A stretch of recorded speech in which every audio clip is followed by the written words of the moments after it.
Hello, everyone.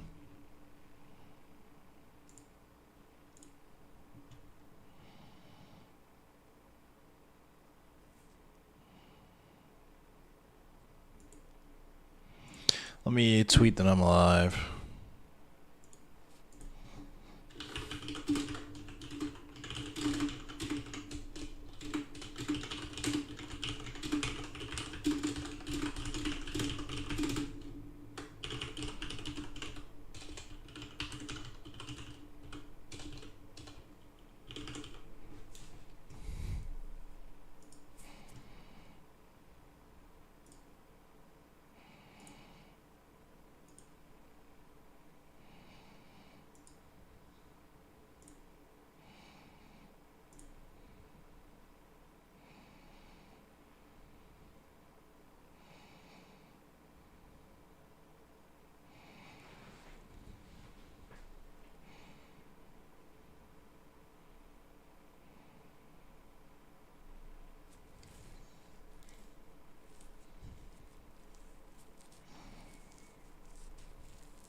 Yo.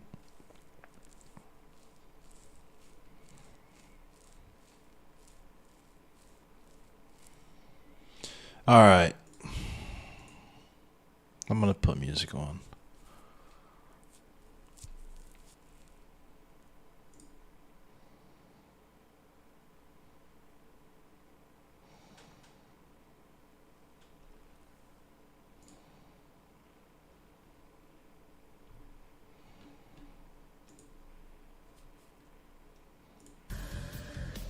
What up, Globus? How you feeling? Lucky SOB, fuck 12. You already know the vibes.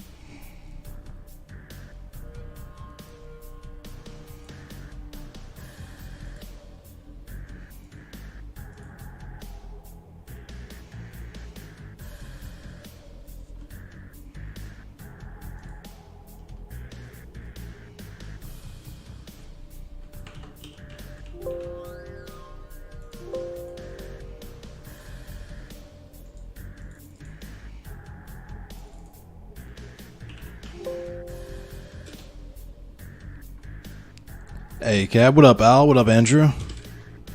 How's everybody doing?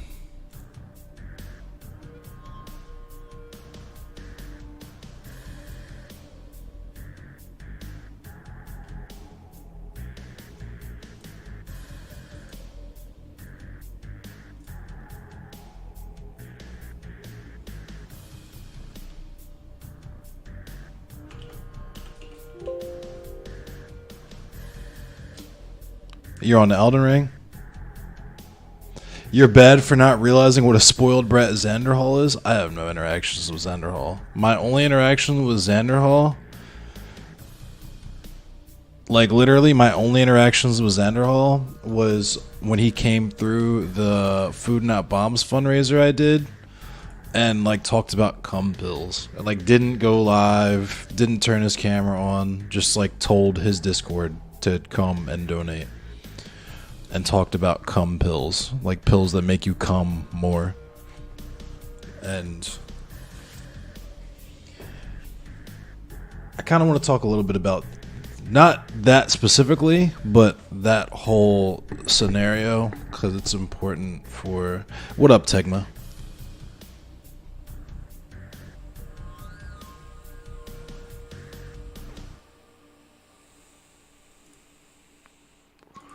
I'll let the music be quiet on that one. So, the narrative, Zan has the same issue as Dylan, content brain and immature. So here's the thing, because people like Ellen DeGenerate and stuff were all like, you know, the narrative is that I I like kneecapped my own ability to fundraise by burning my bridge with Dylan or with Xanderhall or really anyone.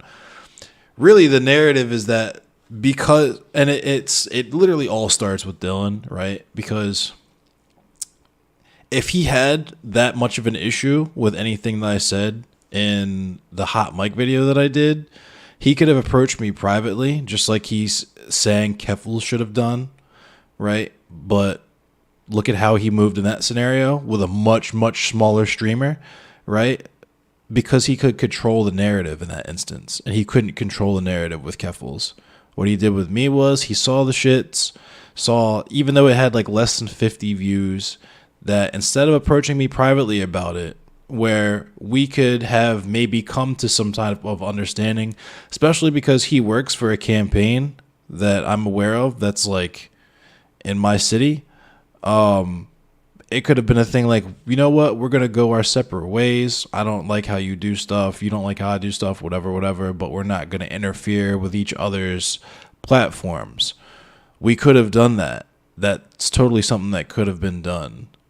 But he decided to go the route that he wanted to go, which is what makes the whole thing with like how he moved with Keffel so funny, is because it's like, You're asking to be granted liberty that you didn't afford someone else just because you figured that they were a small streamer and you could control the narrative in that situation. But more importantly than that, the narrative behind that was that I kneecapped my own ability to fundraise because even though I hadn't done anything to any other streamer other than like goofy, like conservative, quote unquote conservative streamers that I wouldn't have interacted with anyway, or who wouldn't have contributed to anything that I had to do or support anyway, that it fucked up my image and made other people not want to work with me or not want to do fundraisers with me, which was obviously not true.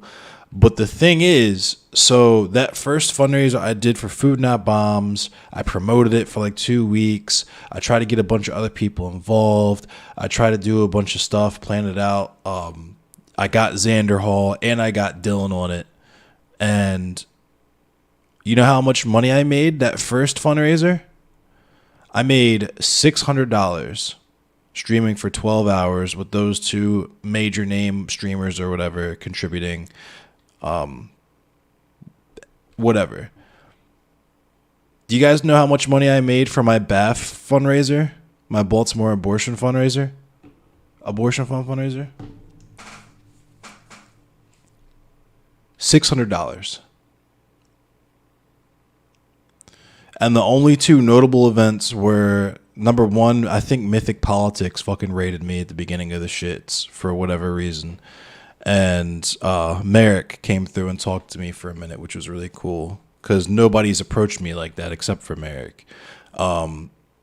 Catarana, I obviously was sitting on Catarana's panels, so if you watch any of that, you get to know me pretty well. But aside from that, there's really... You're glad he hasn't done a video on you? I'm sure that's coming. Just because before long, he'll have videos for all the people that know him personally and don't fucking like him because it's a threat to his brand. But,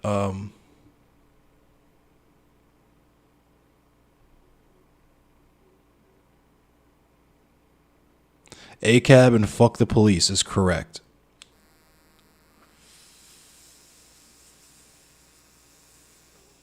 And Cat is fucking amazing. So I got a little news, a lot of stuff to discuss. I didn't really talk about the Tops shooting on Monday, I don't think. I don't remember covering it. I didn't think I really did much of anything on Monday. Who's amazing? Catarana. Really, really cool person. They don't really stream a whole lot, but they put us on for the Black History Month streams that we did, a series of streams that we did in February. They're on Catarana's YouTube if you want to check them out. But I think they're also in my VODs on YouTube. But people don't care about that kind of stuff on Twitch, clearly. You guys care. Otherwise, you wouldn't be here. But hang on.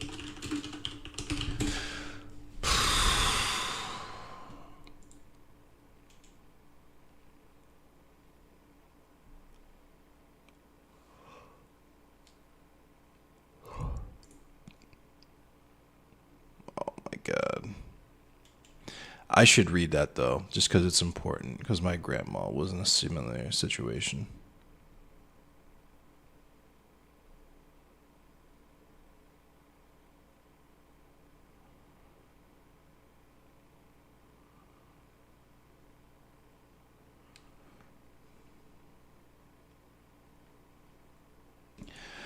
K shit, yeah. Like K is a piece of shit for that. This is the reason why I avoid a lot of these other like panel streamers and stuff. Number one, because why the fuck would I do that to my brand? But number two is because I don't trust them. I don't want to be seen with them.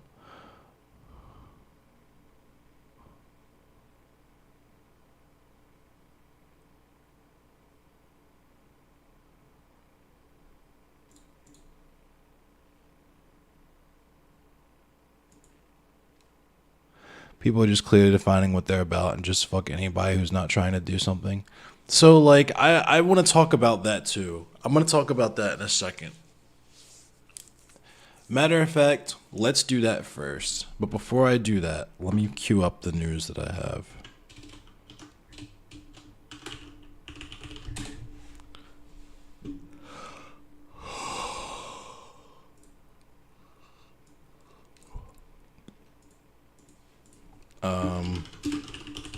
So we're gonna talk about mass shootings a little bit.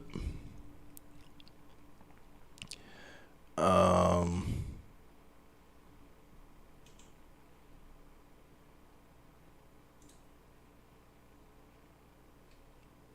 this is from 10 days ago. Let me see.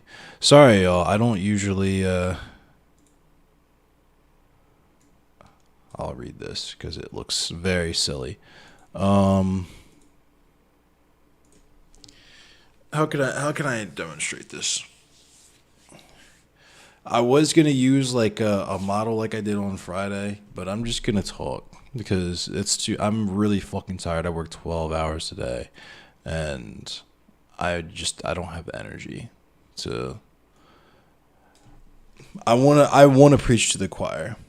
I want to preach to the choir right now. Like I wanna do a fucking circle jerk. I don't give a fuck about convincing or persuading anyone. I'm going to tell you things that you probably already know, and if you don't already know these things, take them as gospel because they are true and correct, and I really don't have the energy to argue with anybody about it. The Macabre set list, they got good tunes for mass shootings, sure. Okay, so when we conceive of these more or less liberal talking points or like marginalized communities. So like right now it's in vogue to talk about trans people because of the legislation being pushed by Republicans because people are reacting to the reactionaries, which is expected. You know, a year or two ago it was Asian people. We had the hashtag Stop Asian Hate. Obviously, in 2020, it was black people with Black Lives Matter. We did the whole George Floyd and Breonna Taylor thing. So there's lots of intersections where this can be applied. So the helpful thing, the apt thing, the more astute and politically conscious thing is to just file all that under anti-fascism, all right? Because fascists hate all of those people anyway. But the way that those things intersect, it's much more effective to think of them, to think as all of those people as part of the same class. Even though there's variance within and without, thinking of it that way gives you a much more astute view of how to handle that advocacy. You already know the talking points that are going to be raised against letting South Asians in. It's either terrorism or it's that the H-1B visas are stealing jobs. Yeah, like and see, that's the other thing, right? Is that we all already know the talking points. This is why it's useless to talk to conservatives or try to debate with them or anything like this. Because these people are number one, anti-intellectual by nature. We know this. We talk this about them all the fucking time. But number two, it's not doing what you think it's doing. So, like I was saying, It's more effective to think about these things, whether we're talking about South Asian advocacy, right? We're talking about anti-fascism. We're talking about curtailing the harm that is done to those people, ideally, right? There's two prongs, more or less, to anti-fascism as I understand it. There is the desire for the reduction or the,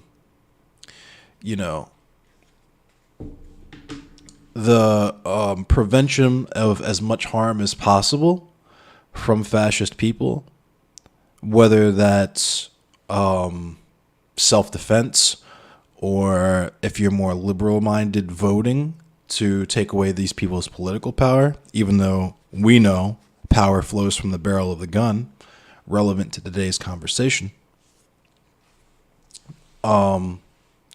So that's what you would try be moving towards ideally with whatever action you're trying to accomplish, right? Now, the second action that you could accomplish, even if it's very difficult or impossible to accomplish the first action for whatever reason, is to uplift and empower the voices of the people that those fascists target, because they need that, because they're being oppressed and their voices are being suppressed, number one. But number two, because we trust these groups enough and have enough respect to them to allow them to speak for themselves, to give them space to speak for themselves. I, as a black man, do not need whatever streamer to say the same exact shit that I'm going to say and get cookies for it just because they have merchandise and everybody likes them because they're popular and white and talk fast or whatever, right? Trans people genuinely do not need cis people to advocate for them, right? They can speak for themselves. This is why, if you pay close attention to my channel, while I do critique other streamers and their platforms, you'll find that when it comes to my actual action, one of the main things I do is raid other marginalized streamers. So people, even if what their content isn't necessarily intrinsically political, the fact that you are being exposed to them is good for them, obviously, but also it's good for you all to understand the experience of just like a regular ass person otherwise, right? So those are the two things. When we're talking about anti-fascism, if anti-fascism is too contentious for you, think anti-TERF or anti-Asian hate, whatever liberal bullshit flavor of the week advocacy we're talking about today. What up, the mage system? So with anti-fascism, we want to either A, reduce fascism by way of reducing the number of fascists or reducing their ability to affect harm on the people that they target. Or B, we want to raise and uplift the voices of the people that they target because we trust them and love them enough to understand that they can defend themselves and they will ask for our help if they need it. Knowing these two things and having a very clear and concise goal for both of these things, an avenue towards both of these things, we can safely say that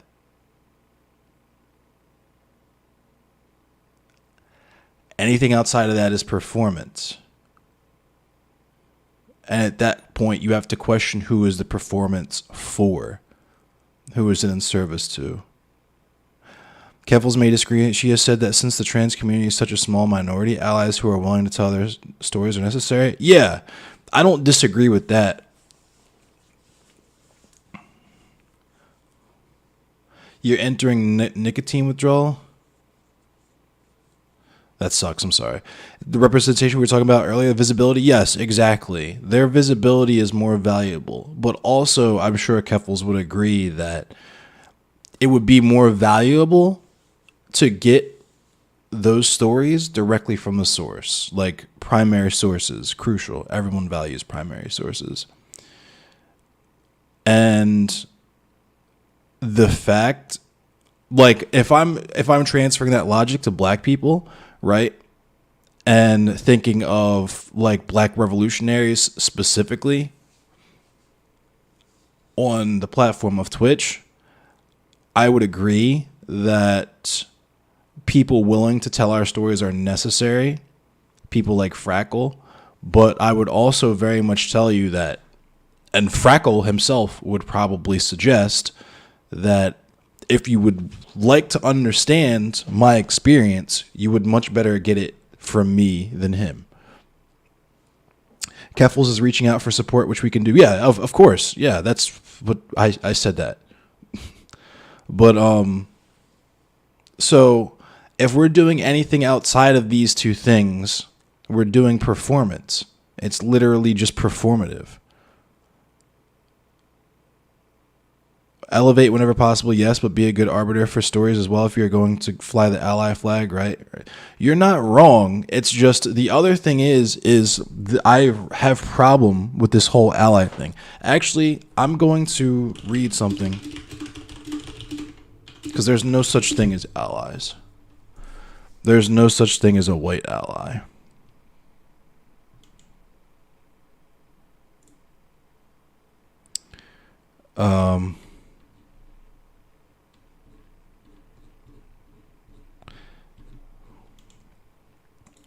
Let me read some of this for you guys so you can understand where I'm coming from and what I'm trying to get at.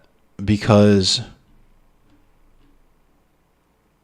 what's frustrating to me, specifically as a black person, as a black queer person, as a abolitionist, as a, would-be revolutionary, whatever. What's frustrating to me is just like how we saw during 2020 with the Black Lives Matter and how everybody was horny to put little BLM black JPEGs all over their shit so we would spend money with them. It's incredibly frustrating to me when I see performative action that's only in service of enriching the brand of whoever is performing the action. What's up, Cherry? So, for example, just as an example, right? If I were to suddenly want to become an advocate for asexual people, right? Do you think it would be more valuable to me as a person who wants to be educated, you as an audience looking to be educated, and asexual people who want to be defended and uplifted? Do you think it would be more valuable to all of those categories of people if I were to spend like an hour and a half arguing with like a MRA or like a pickup artist about talking points that I Googled? Or do you think it would be more valuable to talk to someone like Critical Ace Theory?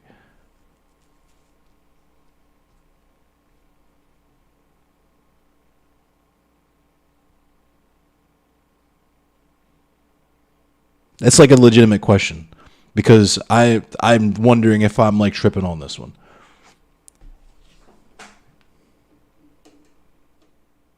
Talk with the community? Yeah. So this is why it's like I'm going to continue to harp on this. I know you guys are probably tired of hearing about it, but I'm going to continue to talk about it until the problem is acknowledged and or solved. But even the people that we like love and cherish as like beacons of the leftist community, quote unquote, like air quotes leftist, are not immune to this shit because it's what generates content. Because a lot of so I can only guess, but it seems to me with what I've experienced and what I'm witnessing happen with a lot of people in the space is that because everybody is so super focused on expanding their reach, whether that's to accomplish, a larger audience to preach their views to, or becoming partner or affiliate or something so they can monetize their content, whatever. it seems like people are considerably more invested in networking on the platform than they are the actual politics that they espouse. And I wouldn't have such a huge problem with that if a lot of their action wasn't directly contradictory to the politics that they say they hold. So, for example, let's bring up Dylan again, right? Because Dylan is literally involved in politics. What is he, like the head of foreign policy for Michaela Wilkes? So this is a person who ostensibly understands what it takes to get things accomplished politically, right? And this is a problem that I had just as with my experience bouncing as a punk or metalhead or whatever, existing in that space. Because what I saw happen through the pandemic is what I was experiencing is that there was an opportunity to organize from people who ostensibly, if we walk the walk that we talk, are well versed in organization and understand why that kind of shit is important. But nobody was making that effort, right? There weren't any workers' co-ops being made, no organizations of like bartenders or security workers or any type of service worker like union, right? Any type of organization. This is to my knowledge anyway. It could be completely different from between now and like early 2020, late 2019. But that was my experience. Other areas are definitely seeing unionization, and this is kind of why I realized my initial feelings on it were justified. We have Christian Smalls, if we're at like the bigger, like international or nationally known level, but also people like Billy, our friend Billy that we just talked to on the podcast that you guys saw on the stream that couldn't really hear, but he was talking about organizing the only Apple store in the city, and now the Apple store there is unionized. He was also participating in one of the few like Starbucks in my immediate area, organizing and unionizing there, right? So I know that this was something that was on the table. It just needed it needed people who had the conviction to do it, because it's not hard, especially with material conditions of people being what they are. So when we come to spaces like this and we have self-proposed leftists, right, where, like I was saying earlier, that situation with me, because as we all know, a lot of the shit that I said was never supposed to be public. People have public and private opinions of other people all the fucking time. If you do any work in politics, you fucking know this because you have to, right? So if we're being mature about that situation and not operating purely off of emotion and operating in good faith, we could have come together and said, hey, right? We have similar political goals. How do we accomplish what we're trying to accomplish, even if we don't like each other? Even if you don't agree with the people that I've surrounded myself with, and vice versa, right? But we already know Dylan wasn't invested in that, because I very distinctly remember clips about the blackout day or whatever, about how nobody wanted to participate in that. And we know the reason for that. They've all said the reason for that in the moment, but also since on stuff like the roundtable, where we're talking about the reason why we do this platform is for money, period. It's for clicks, for money, right? So that's kind of where my frustration lies, but also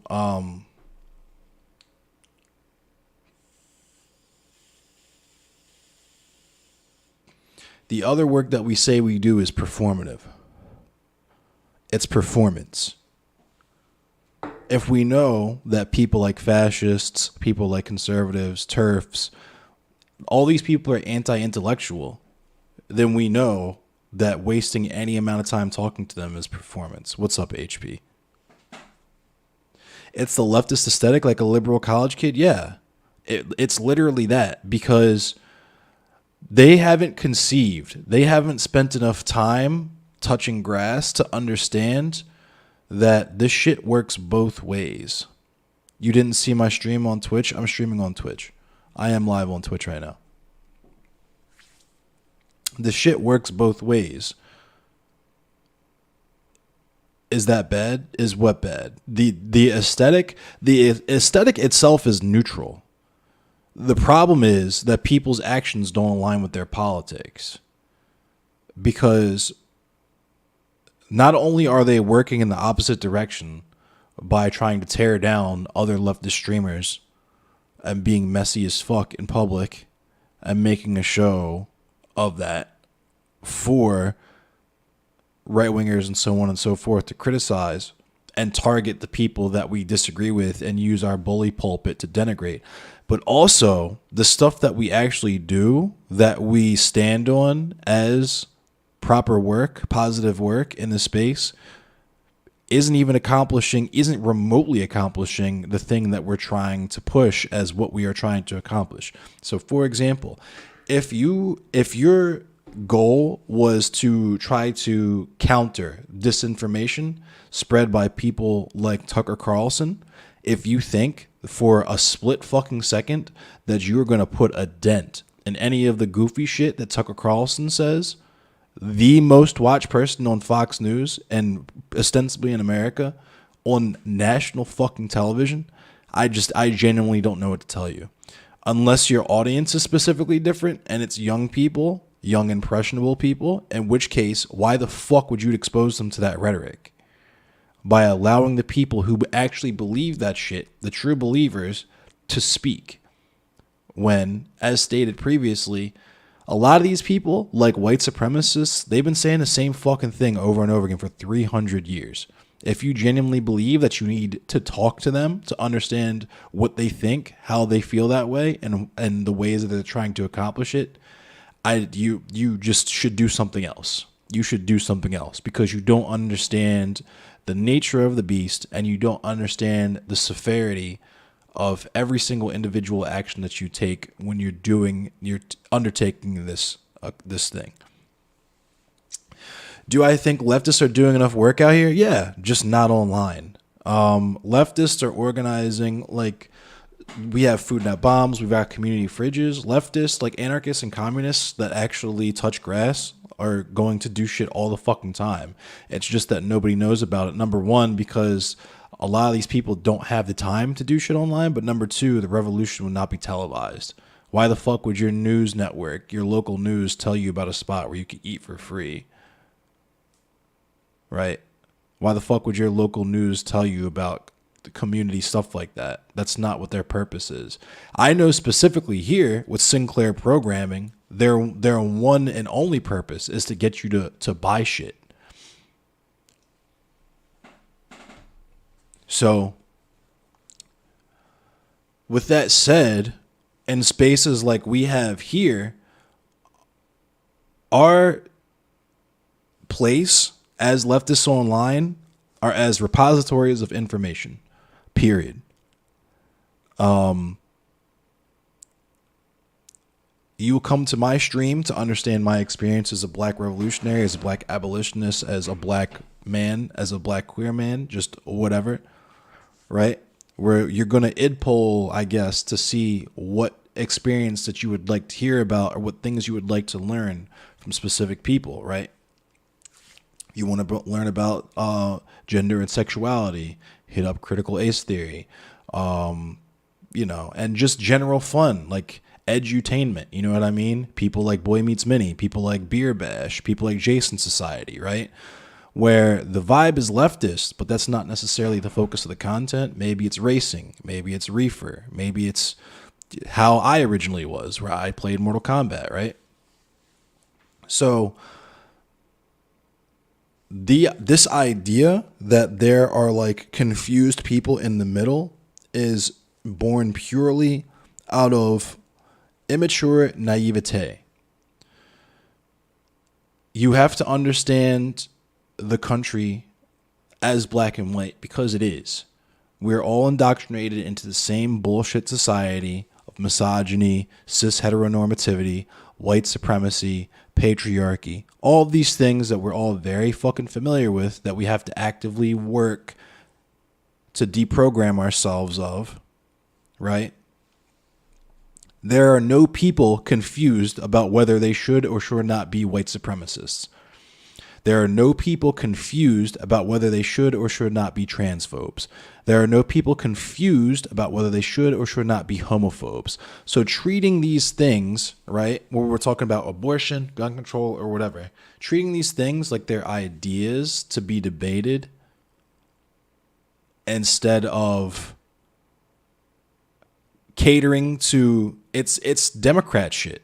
You know what I mean? What do the Democrats do? They appeal to this imaginary center and compromise with the right wing and give the most desperate people who vote for them and uplift them absolutely fucking nothing because they don't care. Uh-oh. Paradigm's coming for me on Mortal Kombat? You're either the whole asshole or another asshole. Yes, and only favors the right. Yes, correct. So that's why it's baffling to me understanding the things that we all understand basically, right?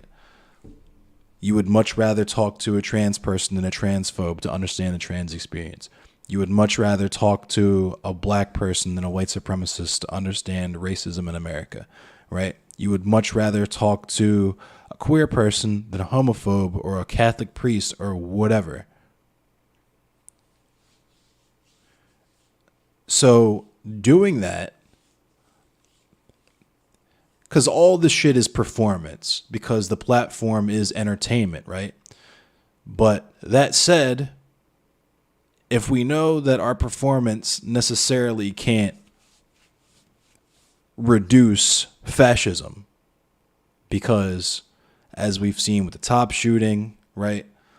A lot of that shit doesn't exist online anyway. A lot of those people in the modern day get radicalized online, which is why it's important to very carefully curate how we manage our spaces, right? But with that said, a white supremacist is not going to email you a bomb. You know what I mean? So, and you're not going to do that to them. So unless you're out here actually doxing people, like doxing Klansmen and stuff like that, which I don't know if it's TOS to say that I support, but it will be absolutely crazy to me if I got banned for saying that we should dox Klansmen and secret white supremacists. But if you're not doing that, then you should be working to uplift the voices of the marginalized people that you're doing advocacy for, if you are not yourself a marginalized person. So like, just me existing on the platform and not directly contributing to white supremacy is me doing that representation thing.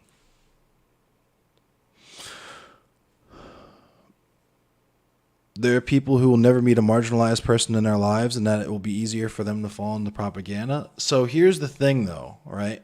Because I understand that completely. There's people like out in like Wisconsin and shit that will probably never meet a black person within the next like 6 months. Don't know any black people, have no black friends, whatever. But when you're intentionally, let's just say, like, no matter what the platform was, right? Or how big or small I was. I'll just use you guys as an example because you're chat and you're cool and I fuck with you guys being here. You agree with what I'm saying about Democrats / centrists, but I do think sometimes people are confused in transphobia or no, they're not.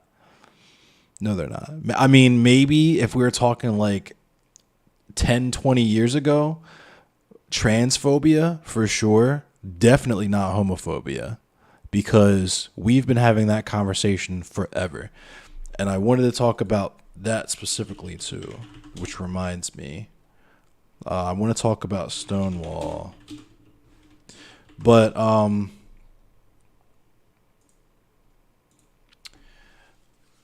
when it comes to transphobia, I think we've heard enough out of the transphobes. You get what I'm saying? When it comes to anti-blackness, I think we've heard enough from the white supremacists. I think we've heard enough from the fascists because they've historically been the ones in control. Do you understand what I'm saying? We have to literally fight for our rights continually, right? Whether we're talking about black people earning the right to vote or just wanting to not be fucking killed in the streets by police or Klansmen or random 4chaners. Likewise with trans people, right? Yeah, exactly, Selassie. We're living in their world. That's the one thing that they're partially correct about. They built all of this shit and they made the rules we have to live by in all of this shit. And it's always been that way since they fucking dropped us off here, right? Since they brought us over here on a fucking boat. We've had to abide by their rules or roll the dice on our survival by doing something outside of that. And even if we manage to find our niche, it's still not a guarantee that they won't just come and kill us anyway, because they don't see us as human. And they'll tell you that. Right?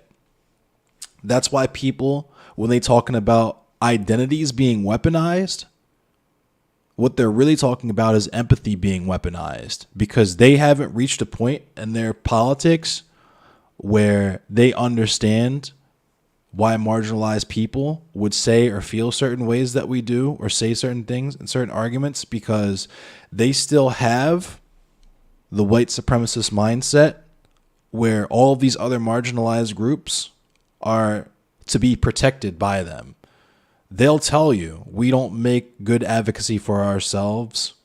We don't have good arguments or whatever. It's the Vosh take that adequately educated white man would be a much better advocate for something like black liberation, right?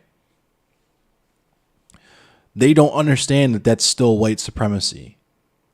So what they're talking about is weaponization of empathy, because they generally don't see us as human.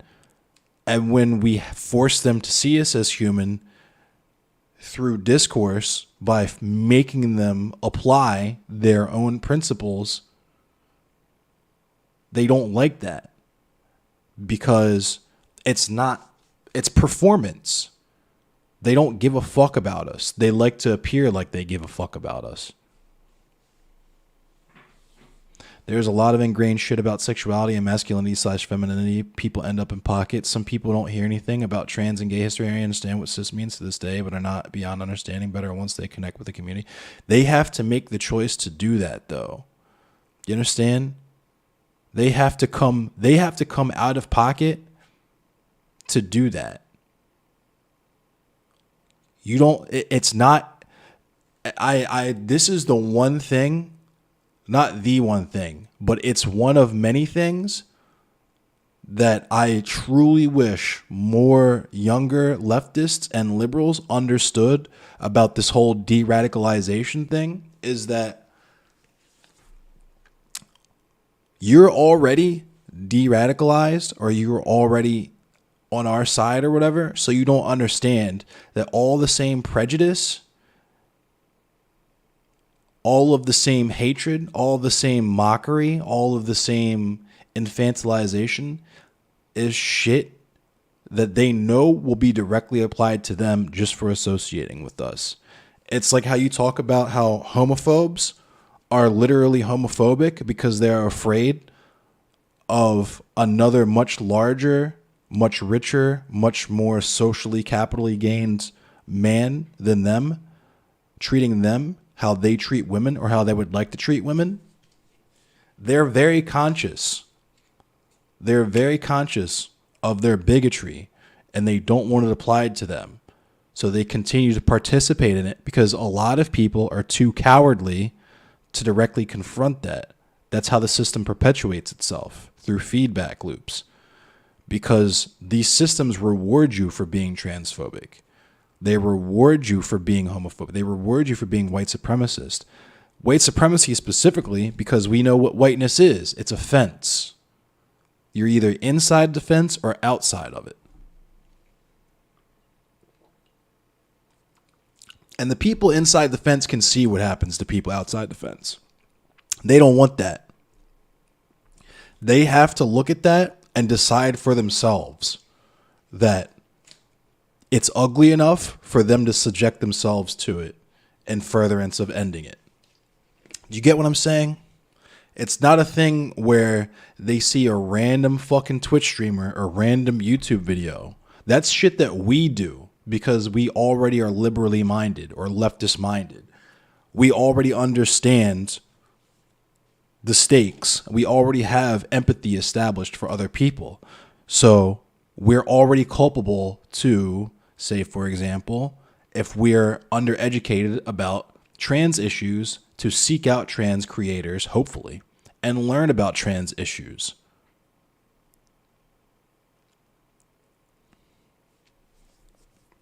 You agree that focusing on de-radicalization in a targeted way is not effective, but I think some people will call someone transphobic who falls in that area where they are willing to consider things more. I'm saying this is a trans person who tries to connect with people in your day-to-day compassionately. That's fair, and I would agree with that for sure. But the thing is that, speaking as a black person, if we're moving that to white supremacy, it's the same vibe. There's people that we would call white supremacists just because they exist in that culture and have been indoctrinated with those memes and those stereotypes. They might be culpable to considering things, but they're literally surrounded by other violent people.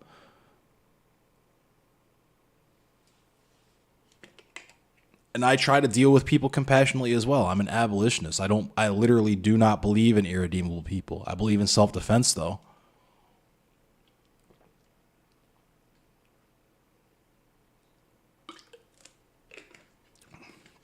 But here's what I'm getting at. Here's the point that I'm trying to make that I hope becomes crystal here, is that the reason why I call out specific streamers, which I'm kind of above doing now, that I see the complete space for what it is, and I've had conversations with other streamers and, you know, not even just other streamers, but other content creators. Would you say extend to all white people on a certain level? Absolutely. Absolutely. Muhammad Ali talked about it. Malcolm X talked about it. Martin Luther King Jr. talked about it.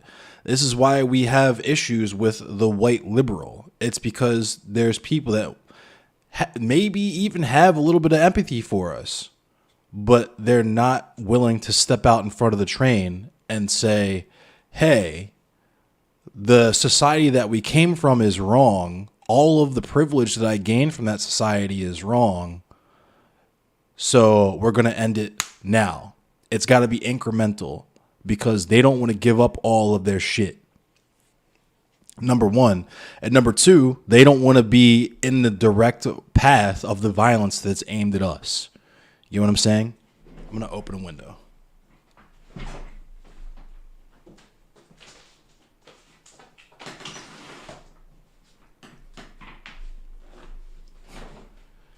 Do I think people who put themselves in front of the train exist? Absolutely. Yeah. I know lots of white people who, you know, have anarchist politics. Because at the end of the day, you have to, the important thing with that is class consciousness.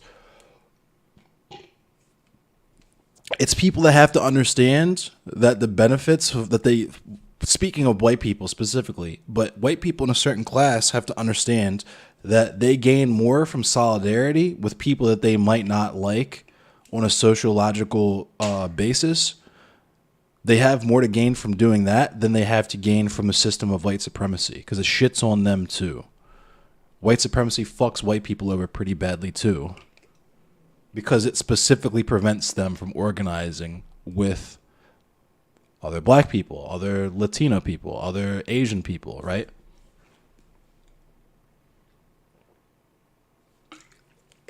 So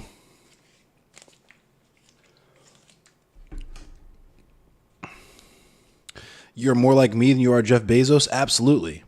I always say this.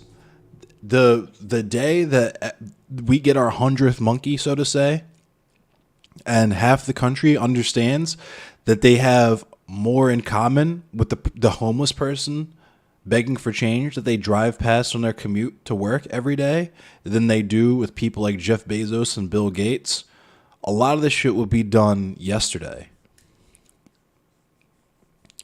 Aside from personal gain or whatever, you just hate how people are treated and can't be quiet about it. Yeah, I mean, so here's the thing, right? Because the anger is reasonable and justifiable. And getting in the game as far as like doing protests or doing direct action and shit is not for everyone. It's literally just not. Not everybody can, not everybody is equally abled. You know what I'm saying? Of able body. So it's just literally just not possible. What I'm saying is there are actions that can be taken on this platform that are in furtherance of the goal that are not what I'm seeing being done currently.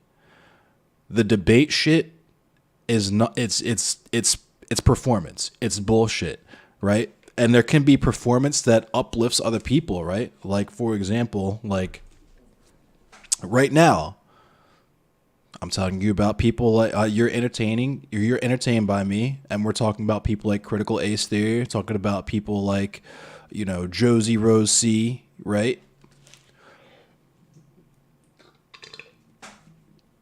Talking about people like Willow, talking about people like, you know, Riverboat Jack, all these based people, Keffels, right? I'm not speaking for them. I'm not speaking over them. I'm throwing them out there so that you can go see them and be exposed to them for yourself. People like Bing Princess, yes, correct.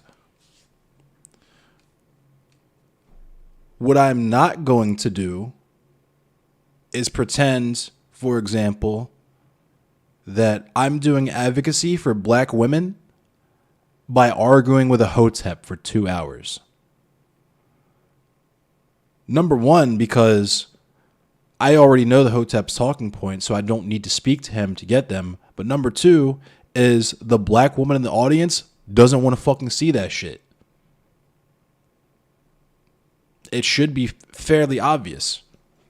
But if I got really invested, black women don't play with that shit. Exactly. But if I got really invested in my brand, I would do that, because even though black women, it does nothing for me, it does nothing for black women, you guys might be entertained by that, by seeing me scream and call someone an idiot, call someone stupid, laughing at their takes, blase, blase, blah, with the understanding, because I cannot stress enough that this works both ways, right? Because that person's audience is going to come and watch me with the same mentality. They already know who they think wins the debate. Because it's not a fucking debate. It's PR. It's wrestling. It's WWF. And it's not because the outcome is predetermined by the people setting it up. The outcome is predetermined by the viewers.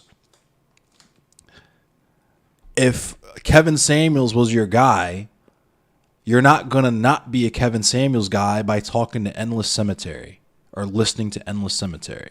You get what I'm saying? You're autistic and have some serious dissociative issues, and to be honest, as much as you've tried, protests really don't work for you most of the time, but there are always other things you can do in your life to follow. Exactly. That too.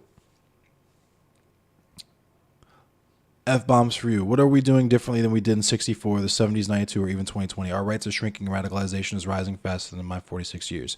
Other than what we don't want, what prescriptive individual actions do I recommend?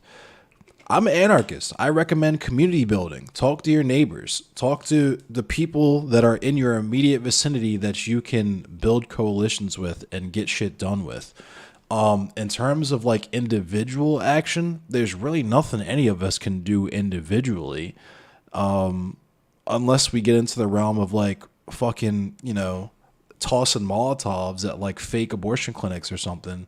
But even then, it's a crapshoot as far as what the effects of that are going to be in the long term. But if you're talking people like me, like people with a platform like this, we first and foremost should stop acknowledging these irrational people any kind of good faith because it's just PR for them. It makes them feel like their bigotry is just their opinion, right? When somebody's like, I don't know, I don't like black people, but it's just my opinion. We don't need to fight over it. People are literally doing that. We're watching people do that in real fucking time, right? Where motherfuckers will be on a panel with someone who thinks all gay people are fucking like child predators grooming children and not say shit to them. Fucking play video games with them, be cool with them, whatever. The difference of opinion fallacy. Exactly. I don't know why we all watched as a generation, speaking for my generation specifically, we watched all of this false equivalency bullshit in the mainstream media. The most glaring thing that I can think of being climate change, right? Where a station like Fox News will fucking have some top climate scientist, some top climate expert talk to some fucking like Exxon shill as if they have remotely valid opinions or things to say. And then we watched that, knew it was bullshit, and then turned right around to do it with people like fucking Fabian Liberty on Roe v. Wade. You understand how silly that is? You understand how ridiculous that looks? Especially from their side, even if your stated intent was to appeal to people and de-radicalize them?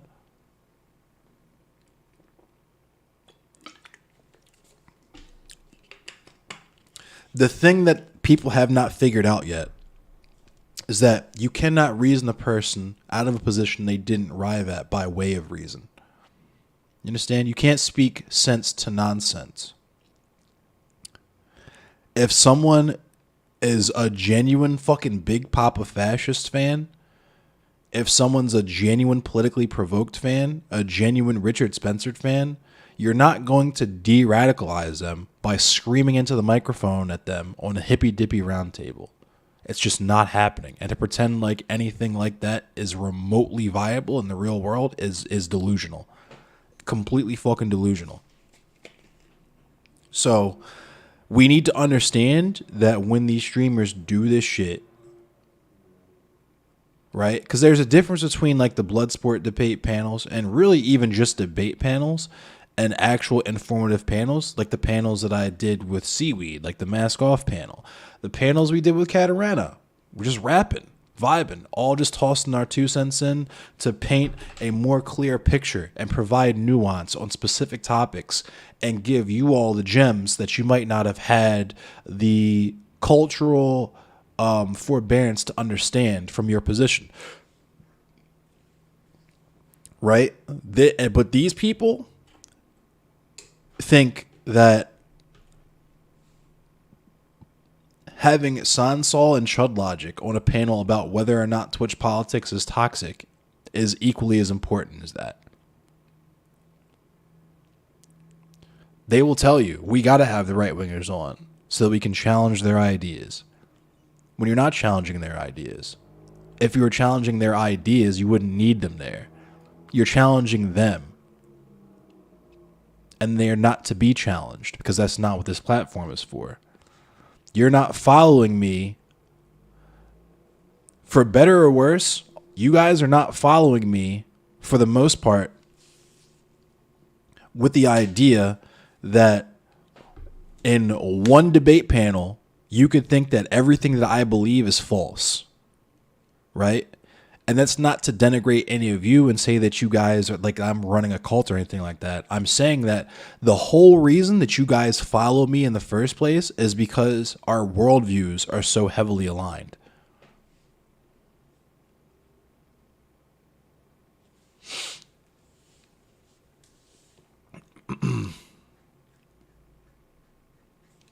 Let me look at chat. I'm going to also put music on.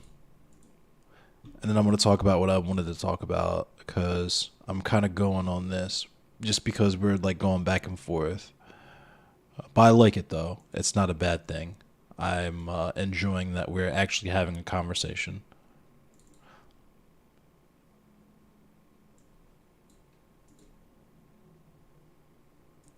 Hang on. I'm going to put a nice little loop on in the background.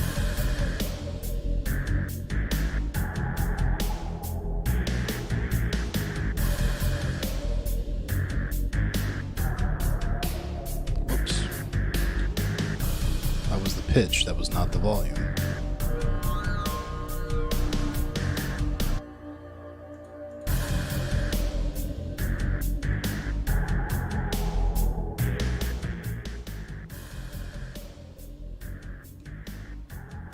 Okay. So,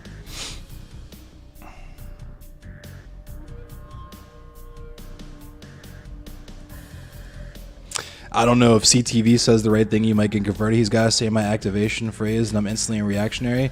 I mean, you say that and we're laughing about it, but these people genuinely believe that about reactionaries.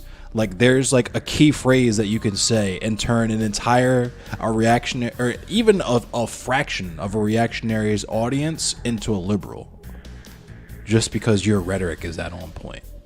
It's foolish. It's silly.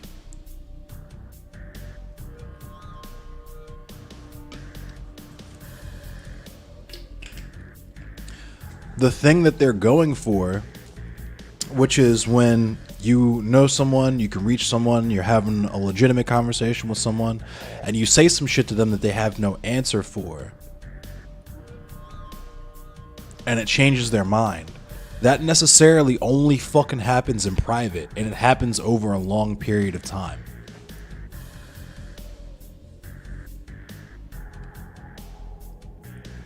While you share my feelings personally, there is a question you can't square before you can say what others are doing causes a net negative. The right reaches the people we don't want to talk to. If we ignore them, how are we slowing down the sprint towards fascism?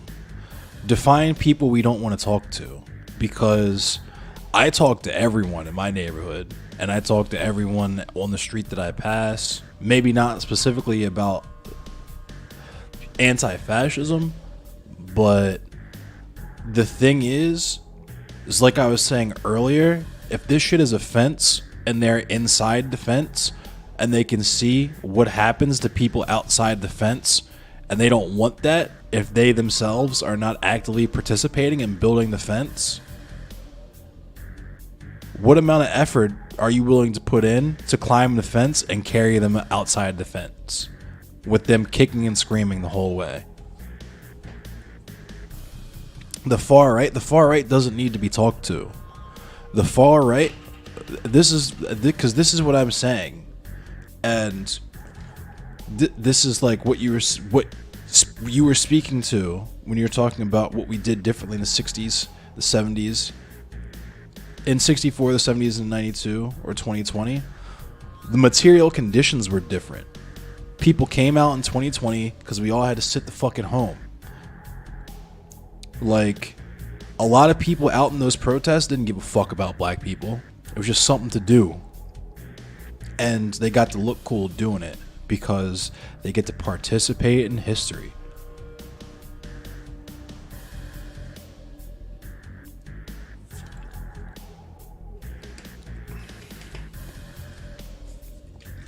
You want to know about the black radical struggle, so you're here for people like me and S, and you're learning a lot, seeing where the class struggle and race struggle are online and how you can collectively achieve our goals. That made perfect sense, because that's exactly what we're trying to do, and it makes me feel good that you recognize that and that you're here for that. I appreciate you. There's also a question of the terms of that talk, like when I see this pedo debate downward spiral shit on streams, this ain't reaching at-risk kids. That's just cringe circle jerk stuff. All of this shit is cringe circle jerk stuff. Whether we're debating transphobes or TERFs, we're fucking debating CTV or fucking, like, we're not reaching these people, obviously, because they have a brand to uphold and they're going to continue to do that. But we're not reaching their audiences either. We're just making our audiences more conservative because it's the Nazi effect. Like I've said a million times, with anti-fascist work, working in bars and stuff, if you let one Nazi in the club, your club is a Nazi club now, because all the people who don't want to be around Nazis leave, and the Nazi has been emboldened by the fact that you've let him in and haven't done anything to him, so he's going to let his other Nazi buddies know, we got a new spot to chill. It's the same principle that's applied here, where even if people weren't engaging in weird Karen shit like Dylan did with me and Keffels, even if we weren't doing that, The fact that you are seen platforming and being seen and doing shit with the right wingers is going to add more conservatives to your audience. That's just how it works. It's just a fact. And the more that happens, the closer to the center you fly, the further you get away from people on the left, on the far left, right? And because of how the Overton window works in America, and because of how marginalized people work, when the shit smells funny to us, we get the fuck out of there, right? If you smell like a liberal, I'm out. If you smell like a conservative, I'm out. So when I see your audience flooded with these people, I'm going to leave, and I'm not the only one who feels that way.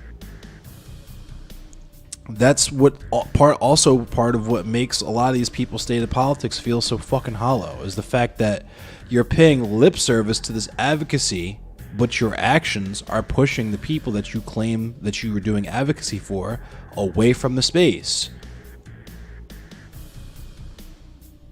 It's basic fucking math. Even the way that they talk about their advocacy outside of just doing the debate shit is framed in a way that is Eurocentric in nature, paternalistic in nature. Motherfuckers talk about their advocacy like they get good boy points for it. You're doing this because it's the right thing to do. And you shouldn't be doing things because they're the wrong thing to do, especially when the people that you're doing the right thing for tell you that it's wrong because they have direct experience with it.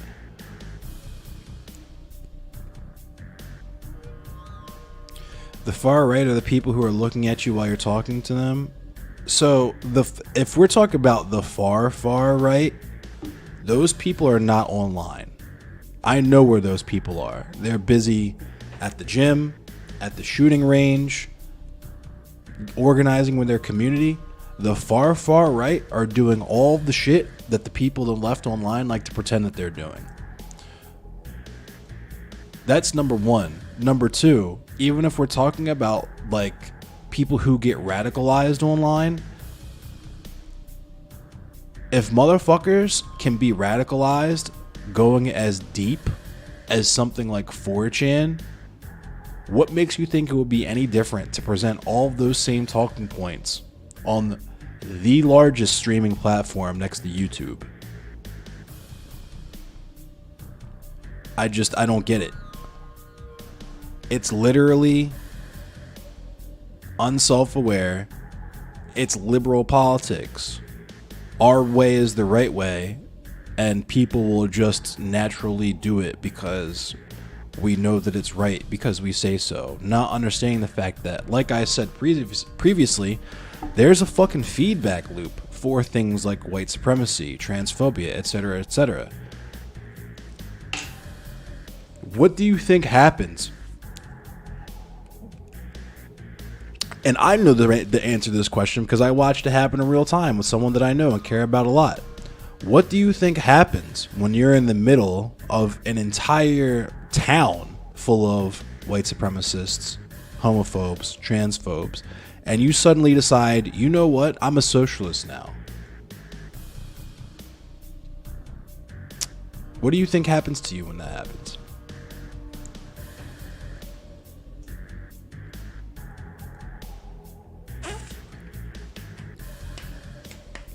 What up, hard wooden sock? This is why I say arm the proletariat.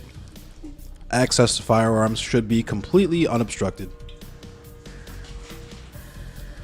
Because no matter what liberal issue you're fucking talking about, mental health, domestic violence, etc., etc., etc., these are literally all talking points that have historically always been used specifically to target who?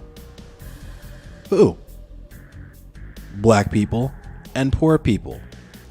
By necessity, when you create legislation around things that prevents people from acquiring or doing a thing, what you have done is simply created a barrier to entry for people who don't have other means to acquire that. Case in point, we literally just had a fucking conversation about how even if Roe v. Wade gets overturned and these states ban abortion, Rich people will always be able to get abortions, whether they fly a doctor out or they themselves fly somewhere and get it. Rich people and white supremacists will always, and I mean always, they will always have access to firearms. I promise you. The only thing that you might do by legislating access to firearms, let's just say you make all guns illegal tomorrow. First of all, a lot of these white supremacists are already not allowed to have guns, so it makes no fucking difference for them anyway. But the one thing you've done is created a black market. So what the police will do is lock up all of the formerly lawfully carrying people, and we know what that means. Black people. Confiscate their guns, and then sell their guns to the white supremacists. You know how I know they'll do that? Because that's exactly what the Gun Trace Task Force did with Percocets. That's exactly what police already do with drugs. What up, Raiders?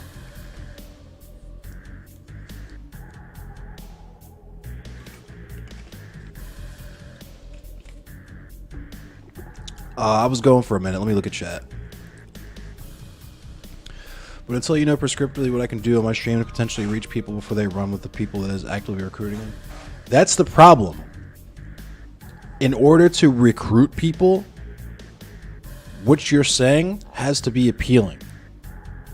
And the people who find white supremacy appealing, the people who find transphobia and homophobia, so on and so on and so on appealing, they're gone. Make peace with that. There's no way to reach those people. They have to decide they don't want to do that anymore.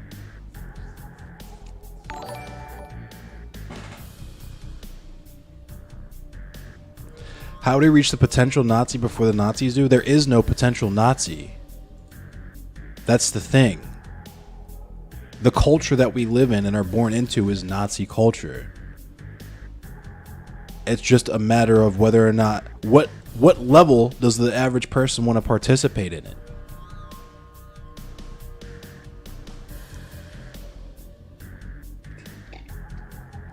The center is relatively right-wing as they define the terms upon which the center is defined. Yeah. The Nazis make the rules here. Like, Adolf Hitler literally said he was influenced by the Trail of Tears and death. The status quo has always been defined by the worst people.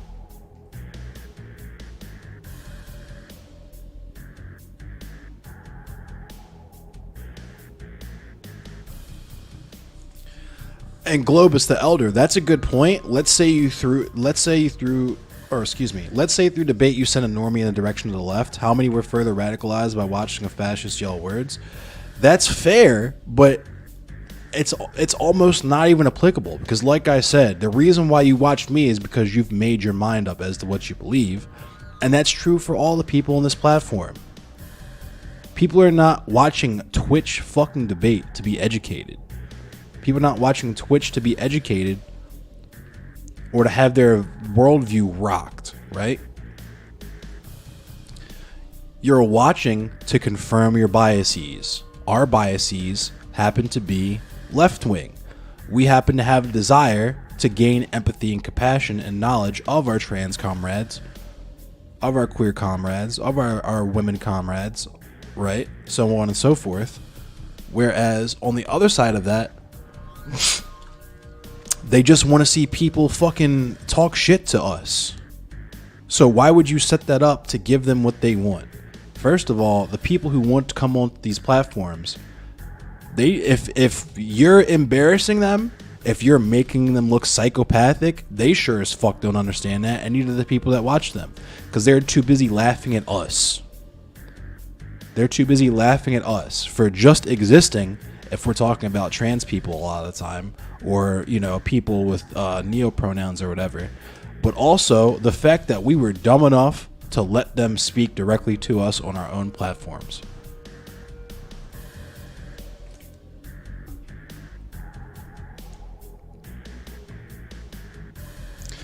You have a close friend that believed the replacement theory, so you argue with him to show he's regurgitating Nazi propaganda? That's the point. The operant word in that sentence is you have a close friend. He was a close friend. You knew him beforehand and you knew him after. And the only reason that you were able to get through to him is because he trusted you. People, the vast majority of people, and people, y'all don't want to hear this, the vast majority of people are already unreachable. And it's not because they're all active white supremacists or whatever. It's because they got a 9-to-5 and kids and shit to worry about. They don't have the fucking time to step out of the comfort of their privilege to fight for us when they will get nothing for it. They will get nothing for it. What do you guys get for leftism, right? This is why the performance shit is such a problem. Is because these people have managed to set up their own feedback loop system of performative activism. Because they know if you do anti-fascism, you become the target of fascists. And when you become the target of fascists, you invite all of that violence into your life. Thank you for the follow, Ancom Psycom.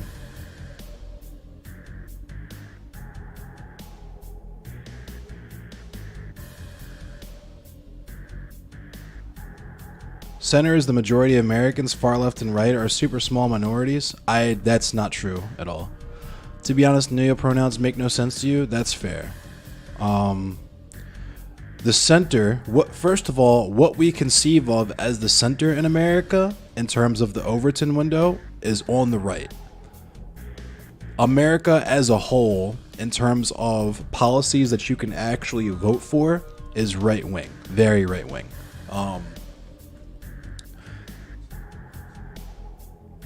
We have no Medicare for all. Our infrastructure is trash. And the only thing we give a fuck about is like bullshit fucking social issues, right? So we want to legislate all day CRT in schools, but we can't get housing as a right together. We can't get Medicare for all together. We want the kids to understand the oppressive systems that we exist under, just so long as they agree to not do anything to change or affect them other than get a black friend or get a trans friend. What up, Master Dodo?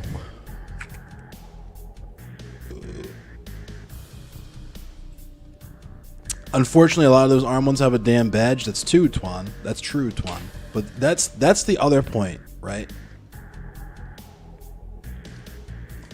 Is that when you understand poverty as violence,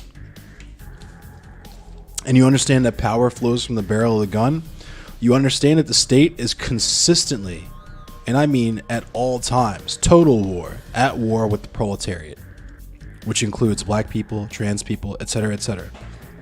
All the people who exist in abject poverty, right? We know that tomorrow, not even tomorrow, in the next hour, we could have logistics and infrastructure set up so that not a single person in America goes hungry ever again.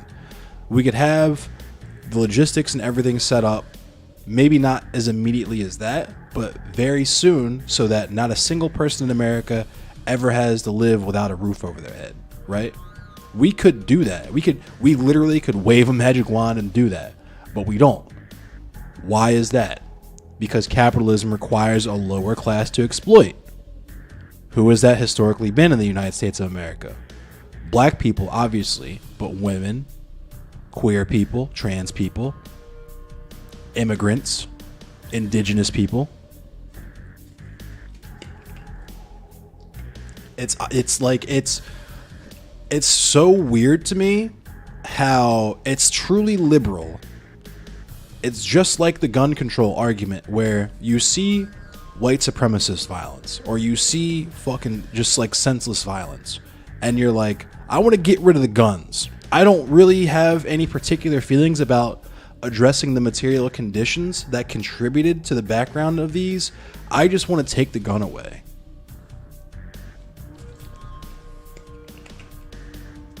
What up, Levelhead?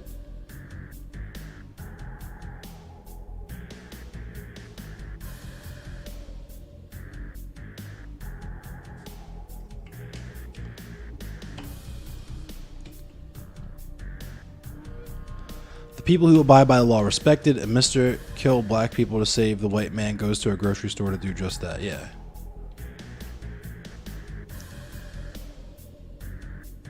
Nazis are always going to have guns. Make peace with that. There is absolutely nothing you can do in the voting booth to take guns out of white supremacists' hands. You know why? Because they're in the police force. They're in whatever alphabet organization that you want to think of, CIA, FBI, NSA, and they're in the United States Armed Forces. We could even make an argument that the United States itself, through its foreign policy goals and its domestic goals, is itself a white supremacist organization. But I know some people in chat will have a problem with that. I'm looking at you, Hardwood and Sock.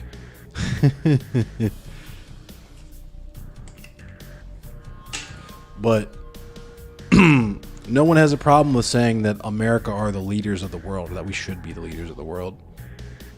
They just never really think about asking what exactly we're leading the world with.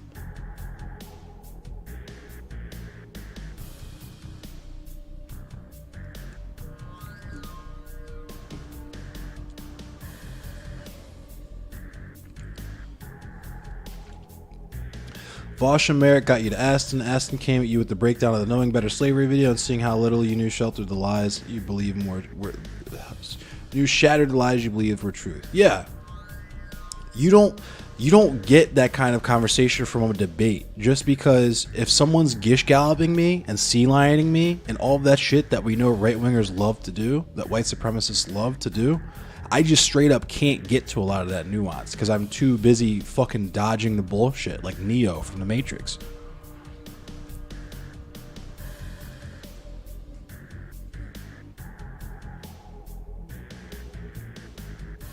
What up, Lady Raincloud? We're going to be just fine. We're going to be A-okay. That's the crazy thing, right? Is remember, baby, remember who you're talking. I'm Endless Cemetery, baby. I'm the black anarchist. I believe no matter what, we're going to be chef's kiss, Gucci. We're going to be Gucci gold because we always have been. You know why? Because we have to be. We have to survive. That's what makes us leftists, right? Is the fact that we have hope for a better future and we actively work towards that no matter how grave the odds, no matter how shitty things look.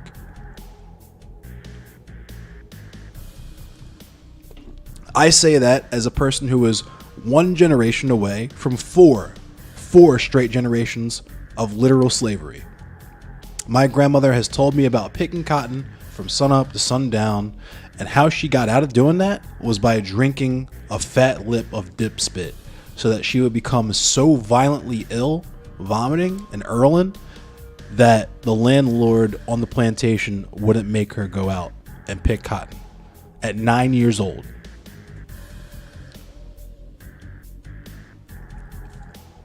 Gucci, Louis, Prada. Black people we have survived through and this is the other thing, to quote FD Signifier, it's Tuesday. Black people have lived through and survived and prospered in so much worse conditions. Recommend everyone listen to Cornel West. Yes, Cornel West is dope. He can get a little Libby at times, but he is one inspirational black speaker. I will say that.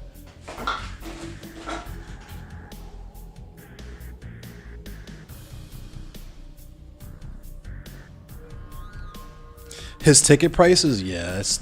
Remember, I said he was a little Libby. And yes, Snyder, man, facts. You have to understand, our people,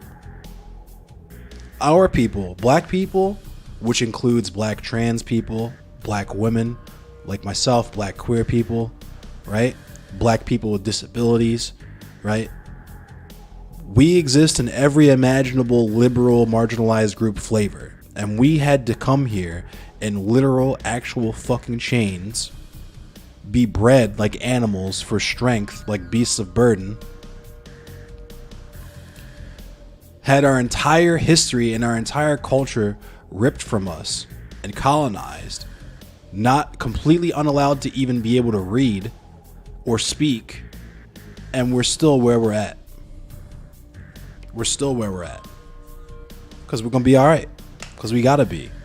The only thing that worries me, honestly, and I mean the only thing, because I fear no man. I fear no man. The only thing that worries me is climate change. Yeah, indigenous brothers and sisters, yes, of course. Same deal with y'all. Like, I have indigenous heritage. I don't speak on it a whole lot because that experience is... I had a conversation with Lawsu about this. But suffice it to say, I empathize deeply with indigenous people, and I have the same faith in y'all. Y'all have lived through a lot of the same shit we lived through, and y'all got to keep your cultural practices and a lot of that shit, at least for the most part. Y'all got to keep your shit. We didn't even get to keep our shit, but we're still here, still strong.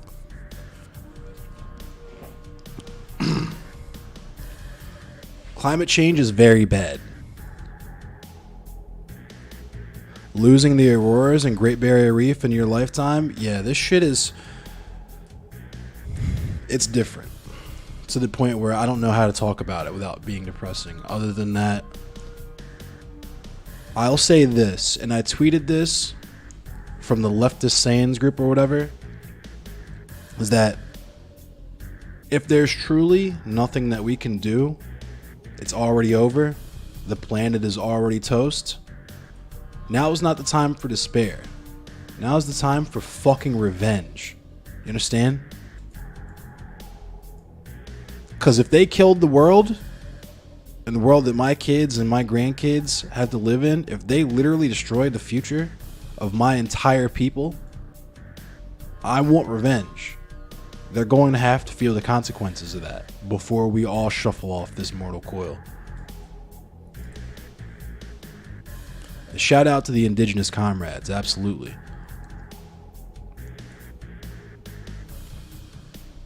So on that, let's talk about Stonewall. Because this is why I harp on anti-fascism. The way that the media portrays these events, they try very hard to compartmentalize them, but they are one and the same. The anti-LGBTQIA plus legislation, the white supremacist mass shootings, they are all under the same umbrella.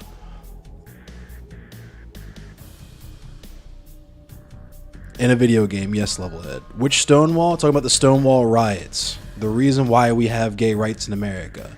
Because a lot of the liberals will tell you we voted for that shit and then Obama gave us the whatever, blah, blah, blah, blah, blah. What actually happened is, very similarly to how the Voters' Rights Act, or the Civil Rights Act was passed and that whole situation was liberalized, there was literal riots in the gay community clashing with the New York City Police Department. Mortal Kombat stream soon? Yes. I'm going to do Mortal Kombat after I do this. So I would say in maybe 30 minutes, I'm going to start playing Mortal Kombat. What up, Bird? What up, Teabag? So, let's check this shit out. Actually, first, let's talk about the shootings. Because I didn't talk about this Monday. Before I do that, I'm going to put a different loop on for y'all. Because this one's getting to me a little bit. I'm not going to lie to you.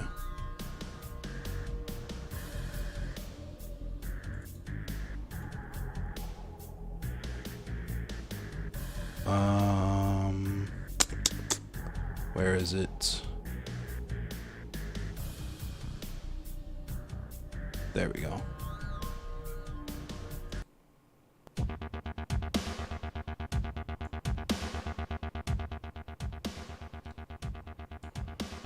All right. Yeah, no problem, Snyderman. Or, excuse me, Tegma.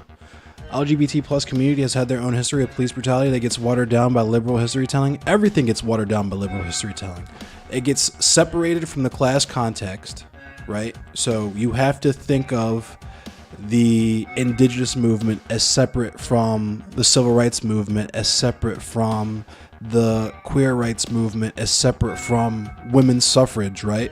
When they are all the fucking same. And in some cases took place in very similar time periods with a lot of the same actors.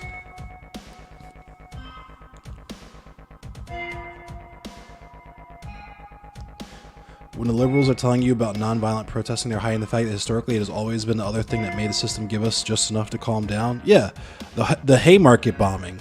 The reason why we have an 8-hour workday is because a fucking riot happened and a bunch of Chicago Police Department officers got killed.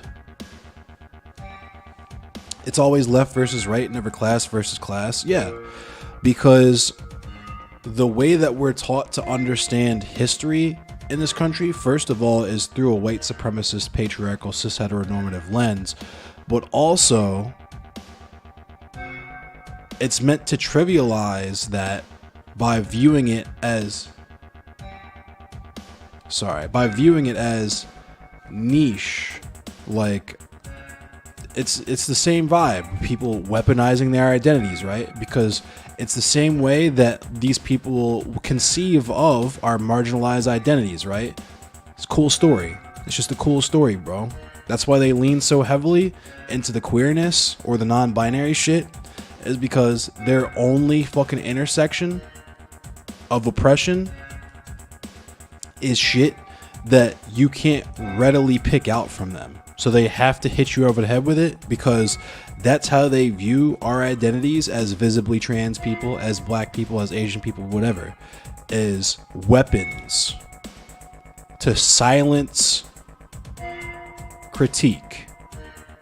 Nothing less, nothing more. They don't give a fuck about our history.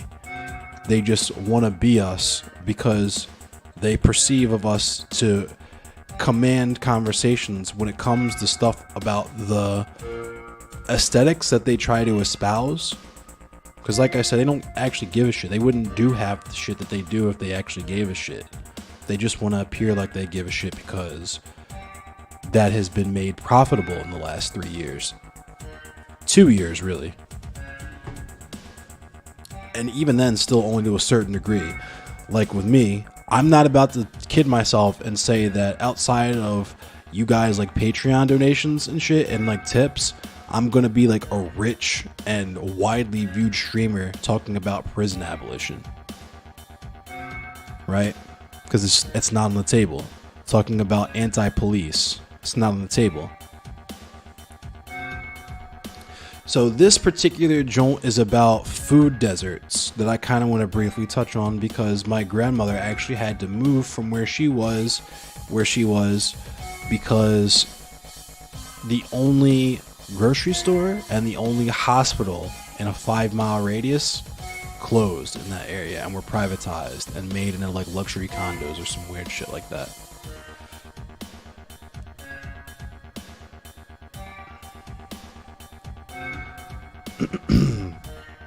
So we all know about the details about the top shooting now. A self-proclaimed anti-Semite and white supremacist, his words, not mine, he went to this Tops grocery store in Buffalo, New York, in a black neighborhood with the express purpose of killing as many black people as possible in service of whatever particular race war, fucking Turner Diary shit that he had been radicalized with on 4chan. Someone said it was the village watering hole, so it's more than just a grocery store. Food desert refers to an area where people have limited access to a variety of healthy and affordable food. These areas may have convenience stores, carryouts, or fast food restaurants, while they don't have any large grocery stores, supermarkets, or super centers that carry an array of fresh foods, including fruits and vegetables. In recent years, many of those who work on this issue have been moving away from using the term food desert.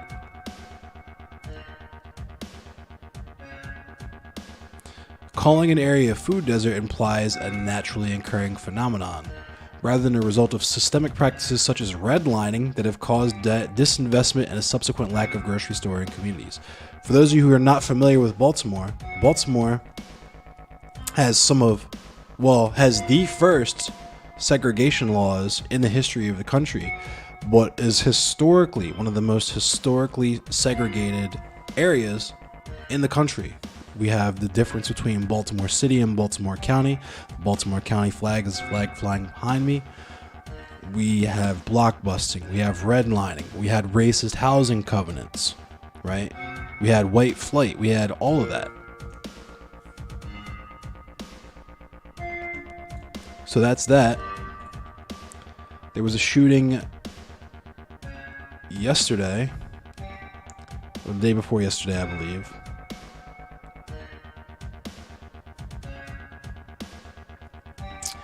A suspect who killed 19 kids and 2 teachers in an elementary school in Uvalde, Texas, was a local high school student with few, if any, friends, who officials said legally purchased 2 assault rifles and scores of ammo last week for his 18th birthday.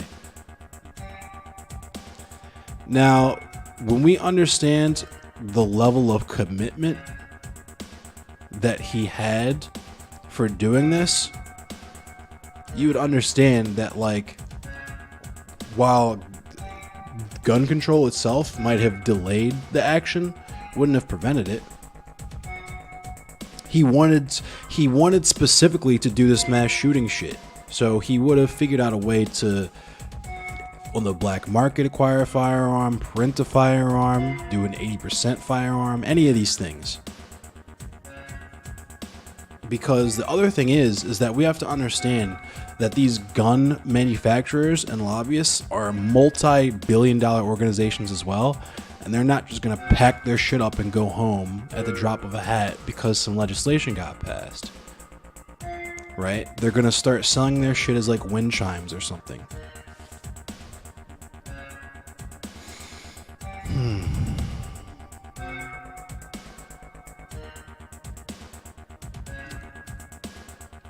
Mass shootings have been on the increase. We know this. No policies can really address mass shootings aside from addressing the material conditions that radicalize the people who decide they're going to commit mass shootings. A lot of those people being white supremacists, which goes into my point of what I was saying earlier about de-radicalizing people beyond their social environment.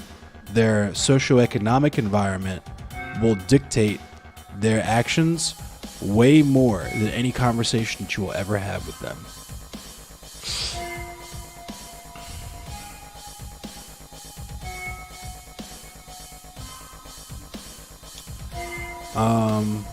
I would suggest you guys, I'm going to start playing Mortal Kombat because now I'm getting, oh yeah, I got to talk about Stonewall.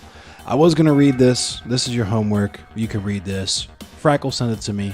Shout out to Frackle. He's a comrade. It's called There Is No Such Thing as a White Ally. Very important stuff. Very, very important stuff.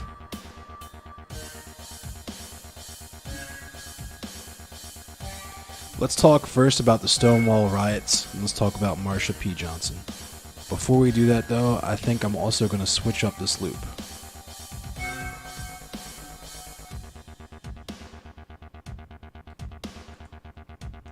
Put a little different loop on.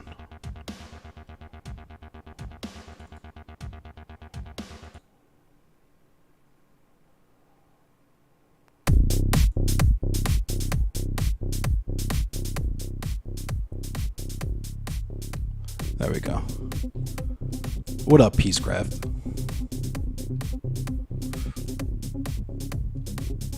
Even conservatives recognize there is a philosophical point towards violence towards the state, but violent action towards non-state actors gets you ass blasted in optics. Not really. Right-wingers control the state. That's when liberals and conservatives link hands to stomp down. That's true. But I feel like, and I had this conversation with Ashley Esposito when she came to talk to us for the podcast. We're just straight out being out organized. We're just flat out being out organized. They're doing outreach to children. Churches radicalize people. We have to do better community outreach as leftists. And that doesn't mean we come on Twitch and argue with conservatives. That's actually the opposite of that.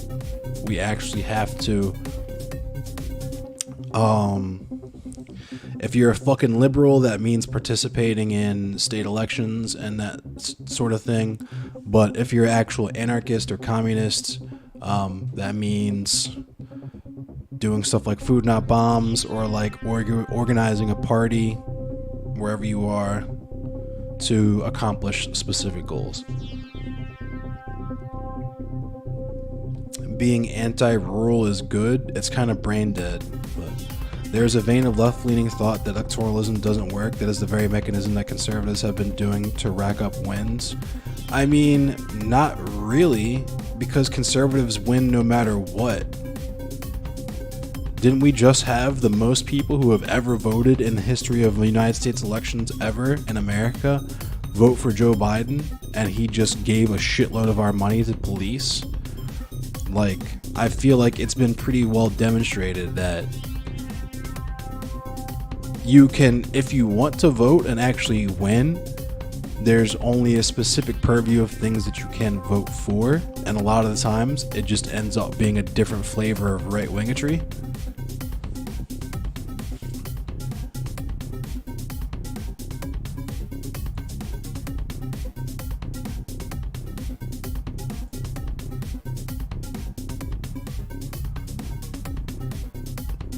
The left cannot continue to see these communities to reactionaries. That's true, because we already did that. Like, in the 20s and shit, we had Blair Mountain was a rural area. These were coal miners and truckers and shit that were doing anarchist shit, and they were captured by the state.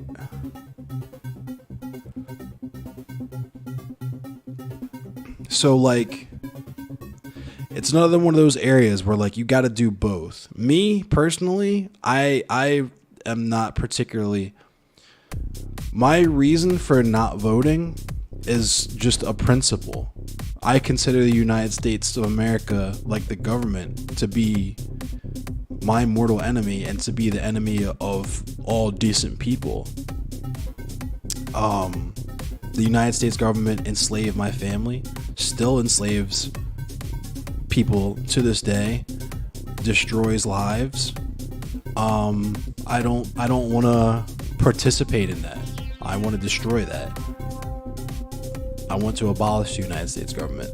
And like I said earlier, when people hear that, the first thing that they think of is, oh my God, we'd lose all the things that the government provides for. And a lot of people have to live without that shit anyway. And a lot of people have historically lived without that shit. In fact, when we talk about things like free meals from schools, that kind of shit specifically came from us and was co-opted by the state. What in modern times am I comparing to slavery? The prison industrial complex, because it is slavery. That's what the 13th Amendment says. Are you not familiar with that? I can read it to you right now if you want. Let's check it out.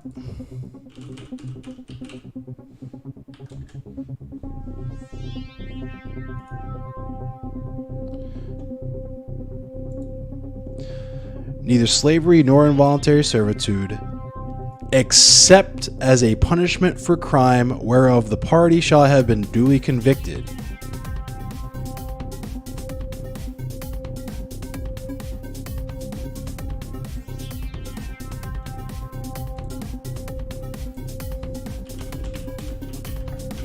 Like, the prison, you have to work while you're in prison.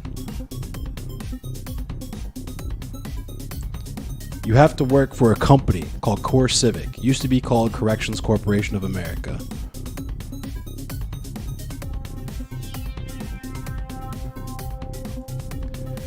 Peacecraft, my brother in Christ. The entire internet is an echo chamber. How does one end up in prison, and are prisoners' children kept by the prison as well as their children and so forth? Yes. First of all, if you understand how the police operate, especially in communities and inner cities with people like black people, you can get thrown in prison for literally anything. In fact, I actually did an interview with 3 men who were convicted of murders that didn't commit, spent between 18 and 24 years in prison for crimes that they didn't commit. You have to work in prison.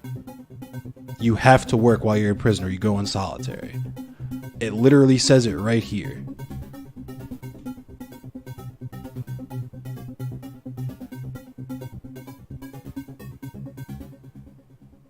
Hold on, they might have changed it. But you have to work in prison. Yes, you do.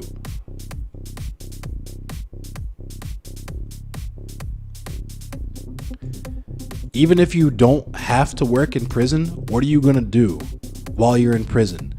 Especially if you're in prison for 18 years for a crime you didn't commit. What are you going to not work? You're going to make no money and have no money that whole time? So yes, you have to work while you're in prison. But also, to answer your question about children and so on and so forth, there's literally what's called a school to prison pipeline. When you remove the father figure from the home for whatever, crimes they committed or not, victimless crimes or not, you don't just lock that person up. You affect their entire family.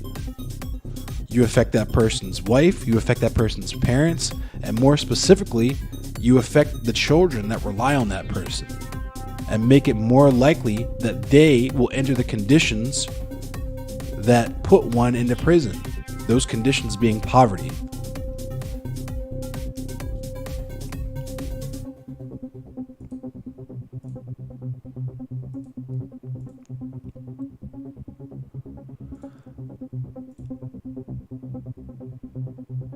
There's an SA prison pipeline too, yeah.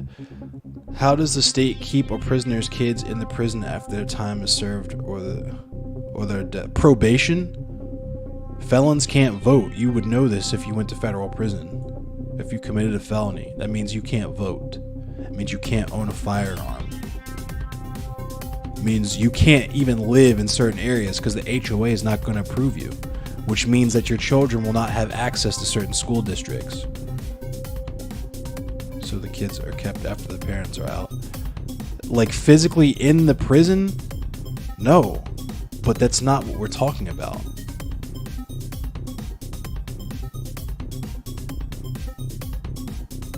Like, you're arguing with me like there isn't research and studies done on this.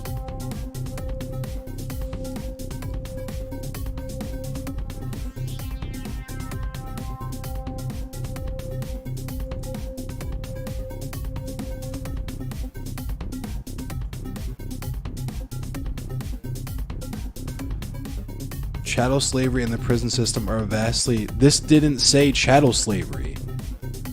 It says slavery or involuntary servitude. It doesn't specifically say chattel slavery, because not all slavery is chattel slavery.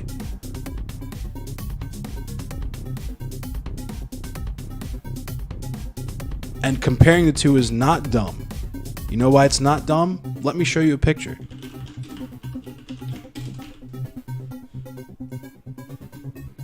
Now, with no context behind this picture, you have to guess. What do you think this is?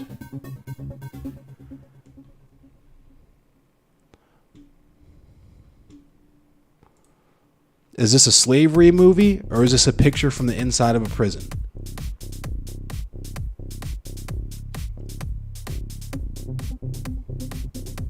There's multiple forms of slavery. That's a work camp. It's prison. It's slavery. You're arguing against your own fucking government. They themselves call it slavery. They themselves call it slavery. That's why this wording, that's why this verbiage is the way that it is. It doesn't say slavery is abolished. It says slavery can't exist in the United States unless it's punishment for a crime.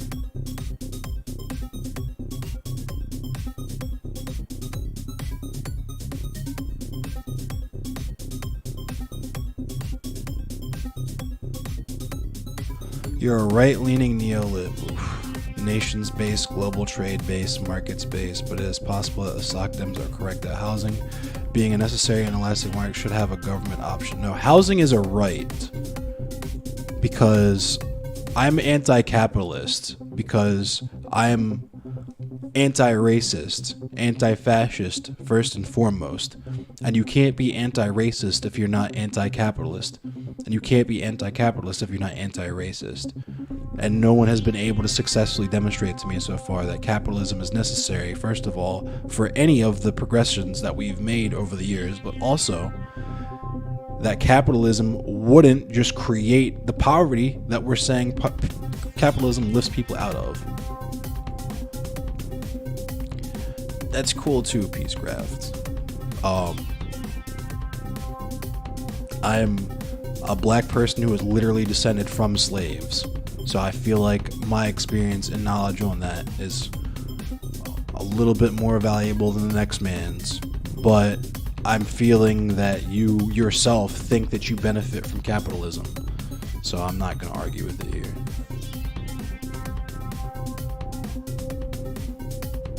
Are you talking about my DMs on Discord? Because I don't see anything. I just see pictures of your dog, Bink. I don't have any DMs from you.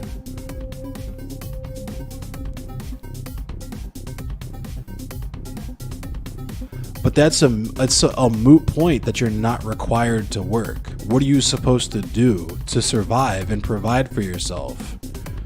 If you don't work in real life, you'll fucking starve to death. So why you think that you are not required to work in prison is truly fucking beyond me, unless you were that privileged that you could just hit your parents up or whoever to send you money on your books. You don't have to work unless you want, if you don't need to work for money.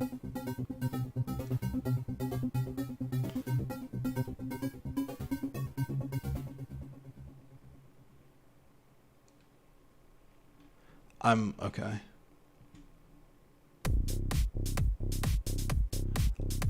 I figured that, Bink.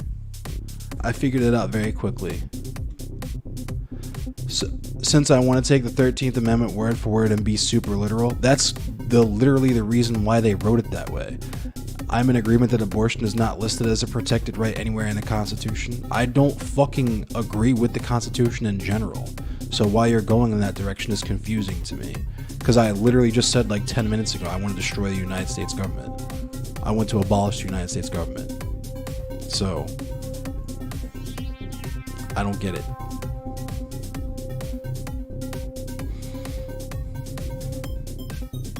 The money is for extra shit like ramen and coffee and peanut butter and shit.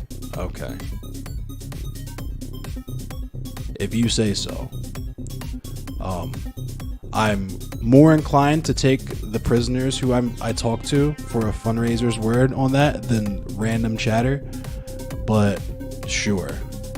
If it makes you feel better to like think that you dunked on me in my chat or whatever.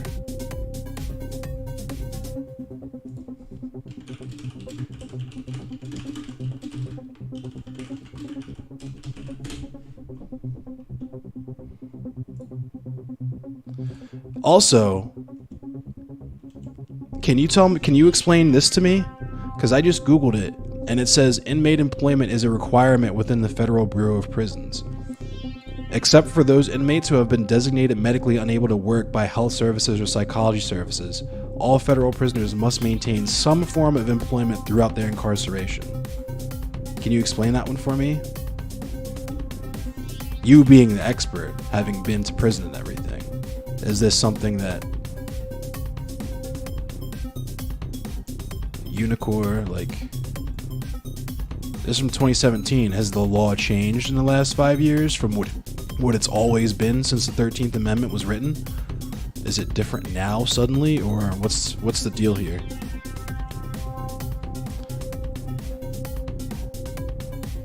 Can you refuse to work a job when you're in prison? Yes. Wait. So this is telling me that they even give people with disabilities jobs in prison. So, what can happen if you refuse to work in prison? A write-up, loss of privileges, solitary, transfer. Like, none of that sounds optional to me.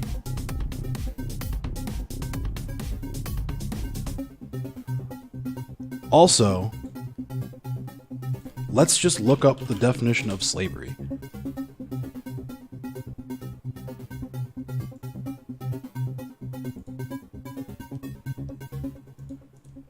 Slavery, a condition compared to that of a slave in respect of exhausting labor or restricted freedom. So, like what's the argument here? Especially when we understand that the 13th Amendment itself is a direct continuation of the slavery we already had set up here.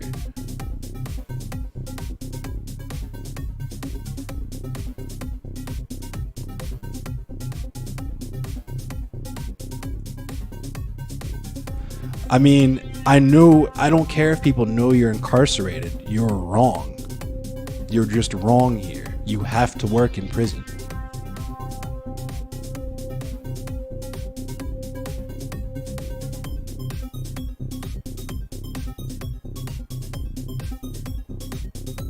I get the Thanos gauntlet. I snap. No more U.S. government. How does my system deliver a better quality of life? All the white supremacists and fascists are gone.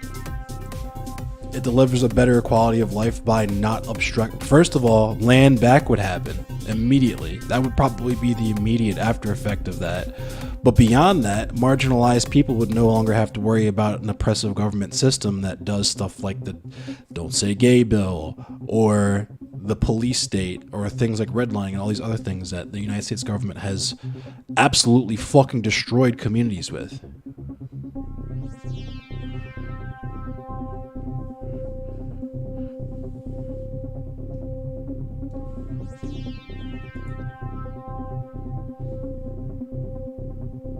Oh, you banned him, Bing. Why'd you ban him?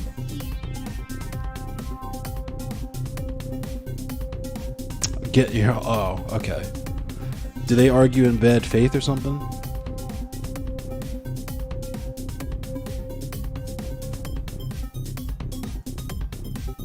It's amazing that the people who just witnessed police block parents from saving their own kids and let liberal babies in school get murdered by a psychopath think prison labor doesn't exist. LOL. Yeah.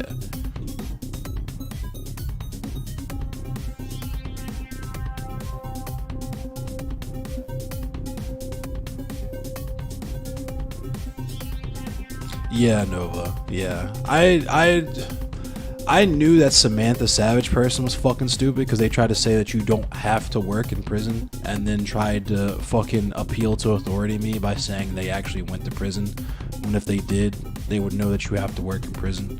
But also the whole semantics argument about the definition of slavery, what is or is not slavery, when I can pretty much guarantee that no one in her family has ever been a slave, and I could call my grandmother and ask her right now what being a slave is like. But also, it's literally in the fucking amendment that they wrote to deal specifically with that issue. So why you would try to argue that point is like literally arguing against history. If they did go and didn't work, that's still anecdotal. Yeah, I mean, that person is fucking stupid.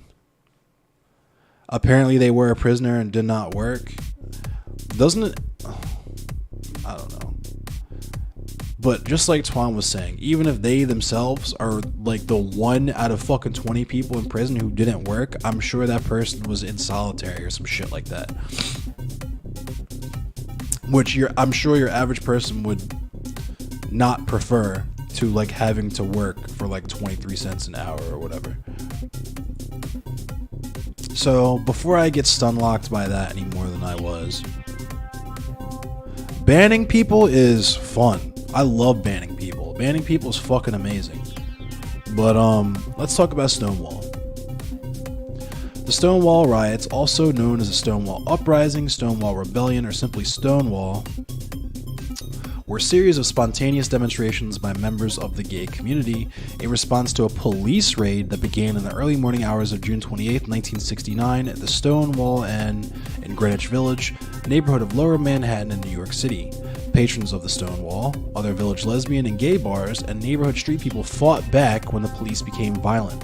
The riots are widely considered the watershed event that transformed the gay liberation movement and the 20th century fight for LGBT rights in the United States. And a lot of people, I'd never even heard of Stonewall until I started hanging out with queer people. They didn't tell me about this shit in school.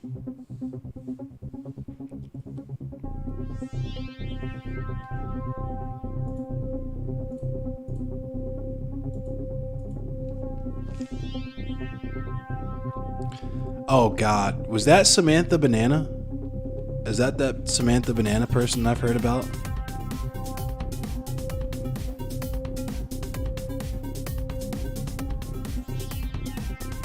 Oh God. Okay, yeah, you can leave them banned. I've heard. I try to keep an open mind about people until I meet them. Like I said, I don't believe in irredeemable people. I'm literally an abolitionist. But after that, yeah, they can stay banned. I appreciate the follow from Poly People though. That's cool.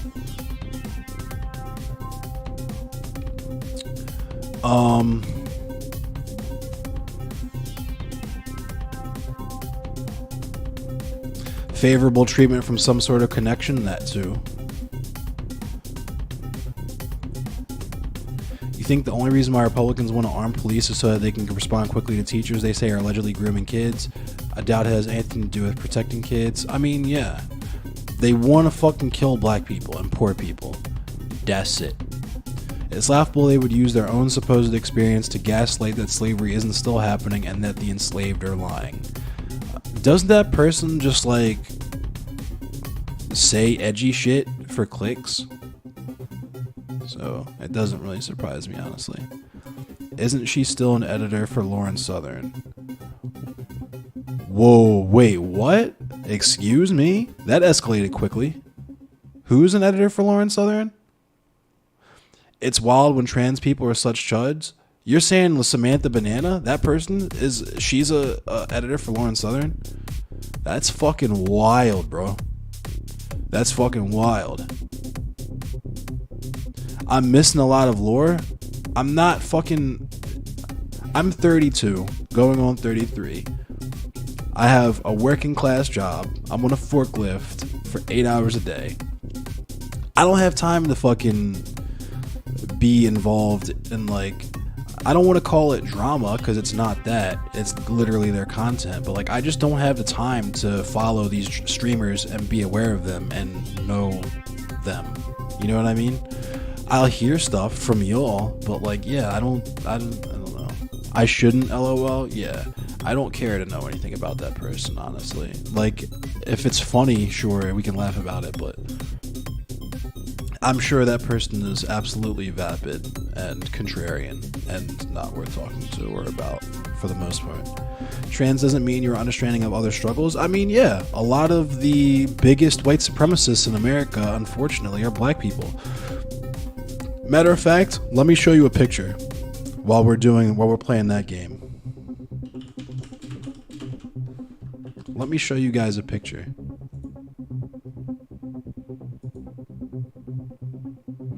Because this shit made my jaw hit the floor the first time I saw it.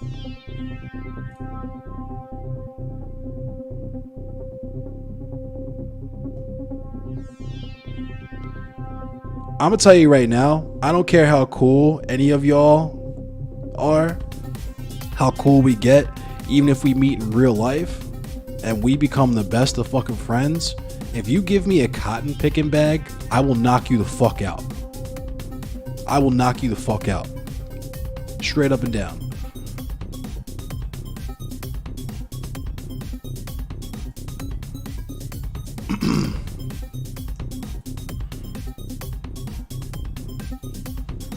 Being black, there's black people who would deny their own experience in favor of white supremacy. Yeah, I mean, that's in the same way. Yeah, there's sellouts. There's the shortened word for a raccoon.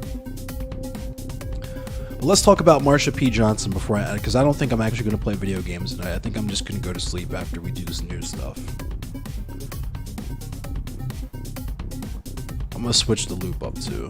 Do something a little different.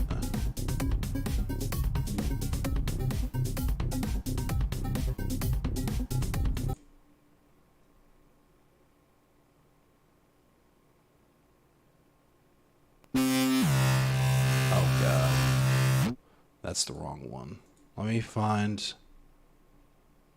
Oh, man. I hope I didn't fuck up... Oh, I hope I didn't fuck my shits up.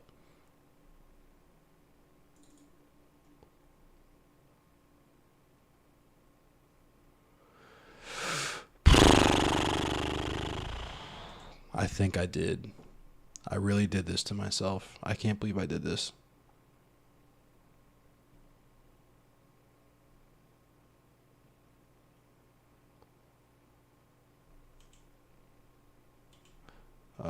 Maybe this one will work.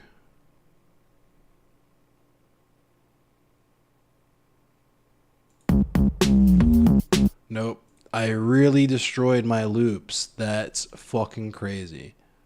I really did that. I can't believe I did that. Hold on.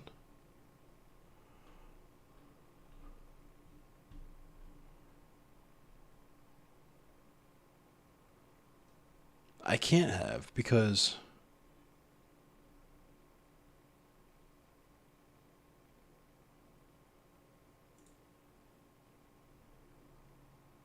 Whatever.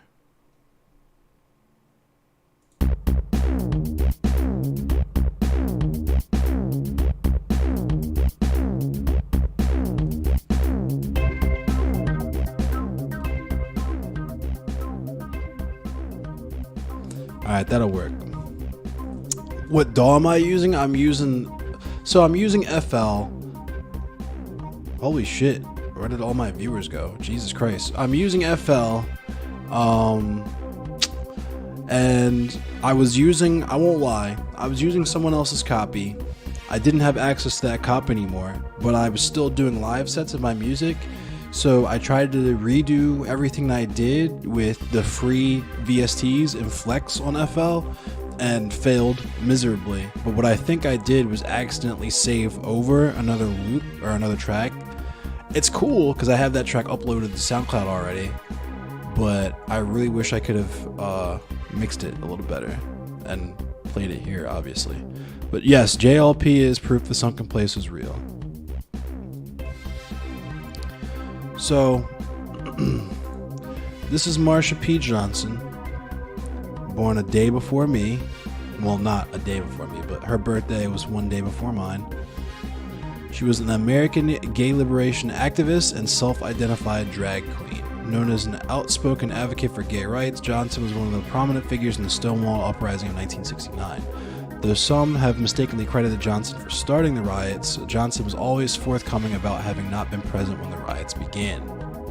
Johnson was a founding member of the Gay Liberation Front and co-founded the radical activist group Street Transvestite Action Revolutionaries, alongside close friend Sylvia Rivera. Johnson was also a popular figure in New York City's gay and art scene, modeling for Andy Warhol and performing on stage with the drag performance troupe Hot Peaches. Johnson was known as the mayor of Christopher Street due to being a welcoming presence in the streets of Greenwich Village. From 1987 through 1992, Johnson was an AIDS activist with ACT UP. Yeah, thanks, Globus. I appreciate you.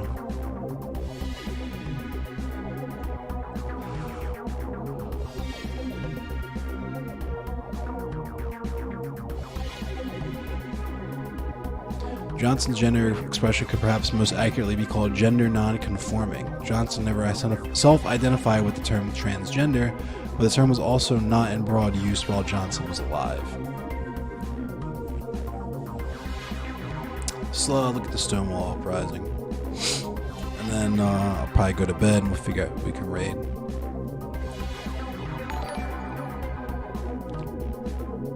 Yo, Grimpy Coffee, thank you for the raid.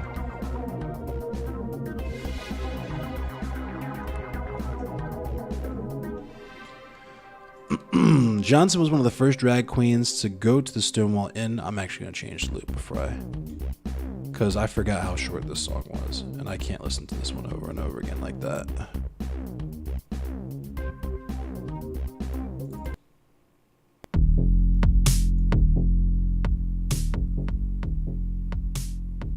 This is a cool loop. Gluttonous mocking. Trans people tend to have strong personalities and are very outspoken simply because if you do not have a strong personality and are not completely sure of your identity, you do not make it. The ones you meet and talk to all have survived the worst kind of discrimination, marginalization, and hatred imaginable. That's true in my experience, for sure. Right on, Bink. How's it going? It's going pretty well.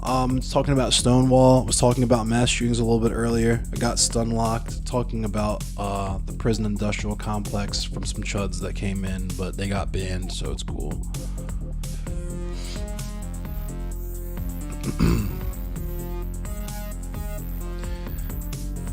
Johnson was one of the first drag queens to go to the Stonewall Inn after they began allowing women and drag queens inside. It was previously a bar for only gay men.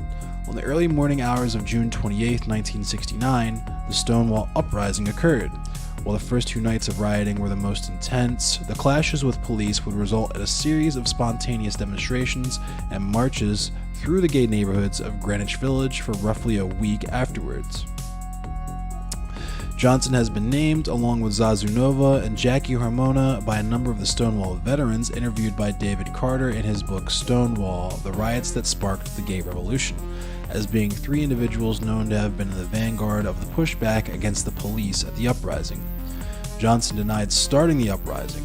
In 1987, Johnson recalled arriving at around 2 that morning, that the riots had already started by that time, and that Stonewall building was on fire after police set it on fire. So that's cool. Police out here setting fires. What do we pay them for again? Because they didn't stop the mass shooter in Texas. They actually let him in the building to do the mass shooting, which was crazy enough, and then made up some shit about him wearing a bulletproof vest, like they couldn't just shoot him in the head if they wanted to do that, like they already do with black people. Anyway, the riots reportedly started around 1:20 that morning after Storme de la Vere fought back against the police officer who attempted to arrest her that night. Carter writes that Robin Souza had reported that fellow Stonewall veterans and gay activists such as Morty Manford and Marty Robinson had told Souza that on the first night, Johnson threw a shot glass at a mirror in the torched bar screaming, "I got my civil rights." Souza told the Gay Activists Alliance shortly afterwards that it was the shot glass that was heard around the world. That's funny. I mean, it's not funny, but that's a humorous way to make light of the situation. Carter, however, concluded that Robinson had given several different accounts of the night, and in none of the accounts was Johnson's name brought up, possibly in fear that if he publicly credited the uprising to Johnson, then Johnson's well-known mental state and gender non-conforming could have been used effectively by the movement's opponents. The alleged shot glass incident has also been heavily disputed. Prior to Carter's book, it was claimed Johnson had thrown a brick at a police officer, an account that was never verified. Johnson also confirmed not being present at the Stonewall Inn when the rioting broke out, but instead had heard about it and went to get Sylvia Rivera, who was at a park uptown sleeping on a bench, to tell her about it. However, many have corroborated that on the second night, Johnson climbed up a lamppost and dropped a bag with a brick in it down on a police car, shattering the windshield. Based activities.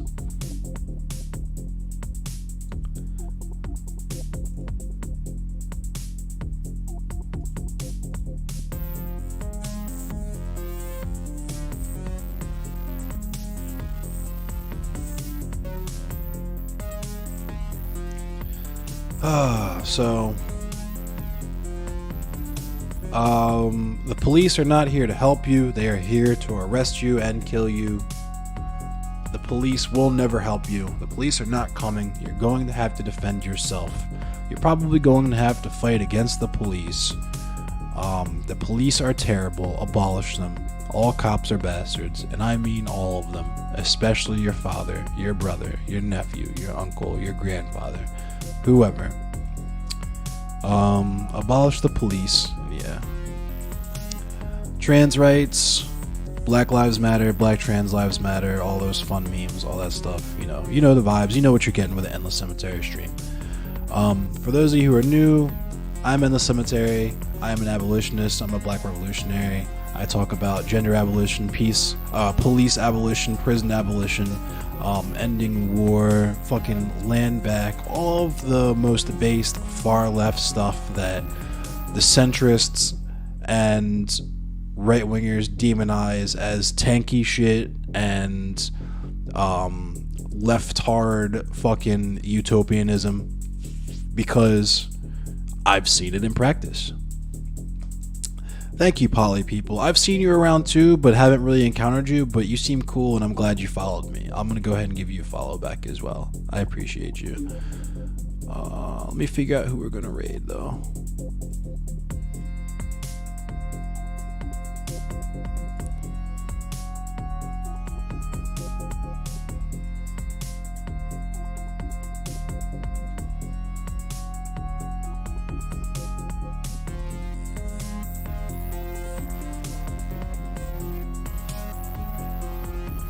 Polly is pretty cool. Nice.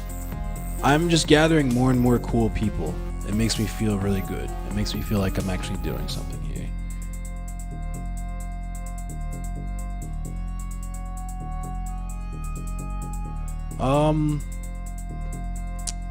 Let's see what Willow's doing. How long has Willow been streaming? Willow's been streaming for like 3 hours. What's Chubby Waifu doing? Been streaming about the same time. Tweety's live. You know what? Because people wanted to see Mortal Kombat. Do you guys like Mortal Kombat 11? We're about to. We'll raid MF Slayer. MF Slayer, one of my favorite Mortal Kombat 11 players. Awesome dude. Really great community. Really inclusive. Really just based. If Mortal Kombat 11 is not your cup of tea, FGC is not your cup of tea.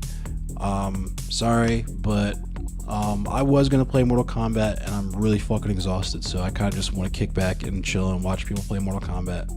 So, in the interest of that, we will be rating MF Slayer.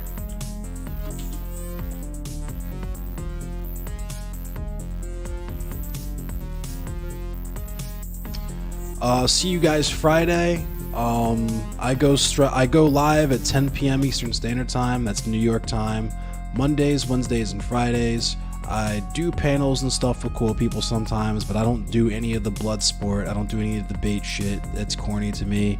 I just love to have conversations, and I love to facilitate conversation. I love to learn. I love to teach people, and I love to uplift and empower people. So that's my thing. Let's check out MF Slayer, and I'll see you guys Friday. Thanks for checking me out.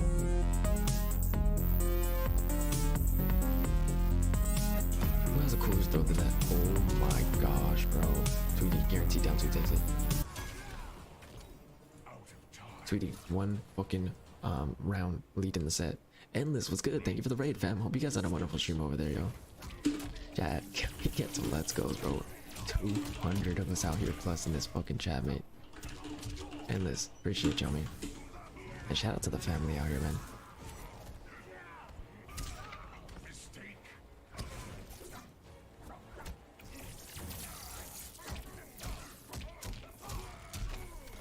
Damn, I just sneezed into my fucking arm and got fucking spit all over my arm. 2D different he is. Let's go. Hello, how you doing, fam? Yo, 350 fucking Z, man. Just glad that convert was fucking nasty, bro. Hey, just glad to be here with you guys, man. Running this fucking chop 8. Shit is going down. Mercy fucking brutality combat, fam. Wait, that didn't kill. 50 with the clutch.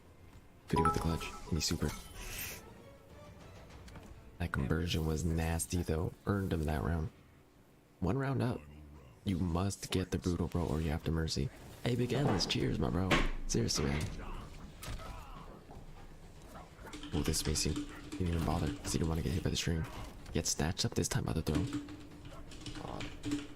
This is insanity right now. Low. 4-3. And then he down ones after. It's too fast. He makes a quick read. Oh my gosh, does the last part crushing blow him. Waiting. Look at this. Yo, he tried to fucking knee that.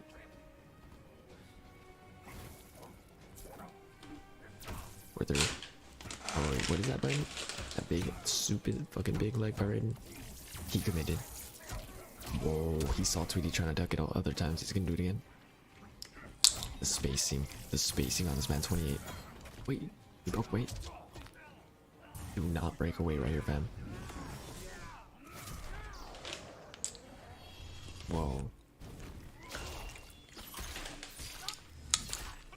If this is how you drive, this is the only driving you should be doing.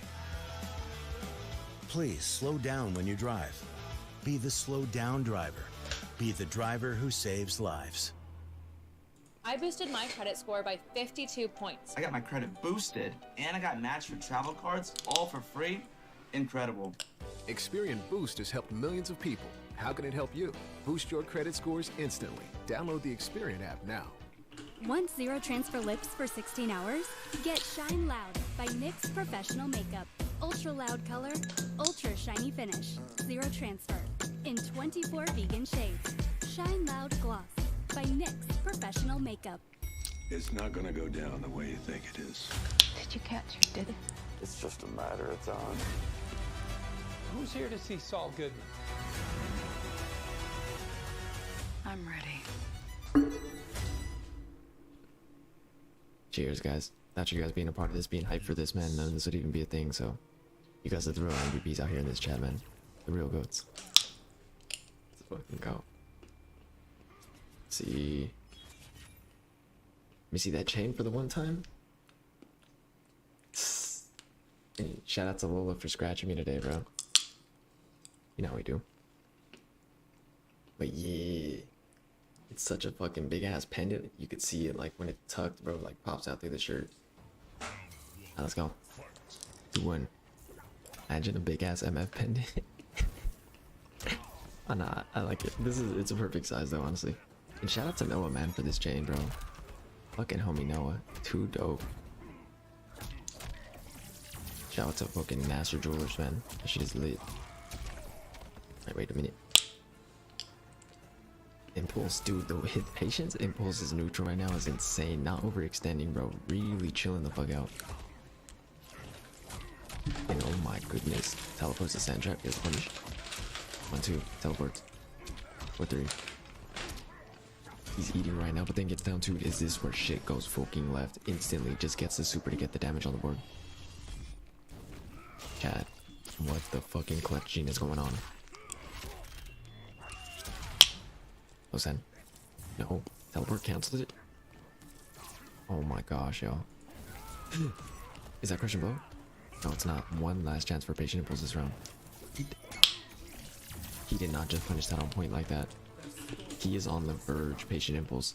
Tweety needs the clutch. Needs both these rounds right here. Oh my gosh. 4-3. Down 1 them. Oh my gosh. Short op 2. It was stupid far though, and that shit's safe. Because it's so distant and so late. Gets the backup sand trap. Outspaces the fucking string. What does he do? Wake up back roll.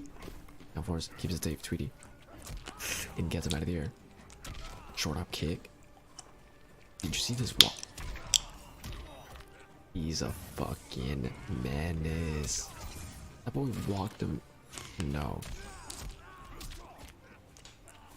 That was fucking ridiculous, bro. No, that was actually ridiculous. That boy walked him down for 5 seconds, duck, and then he forward 2'd.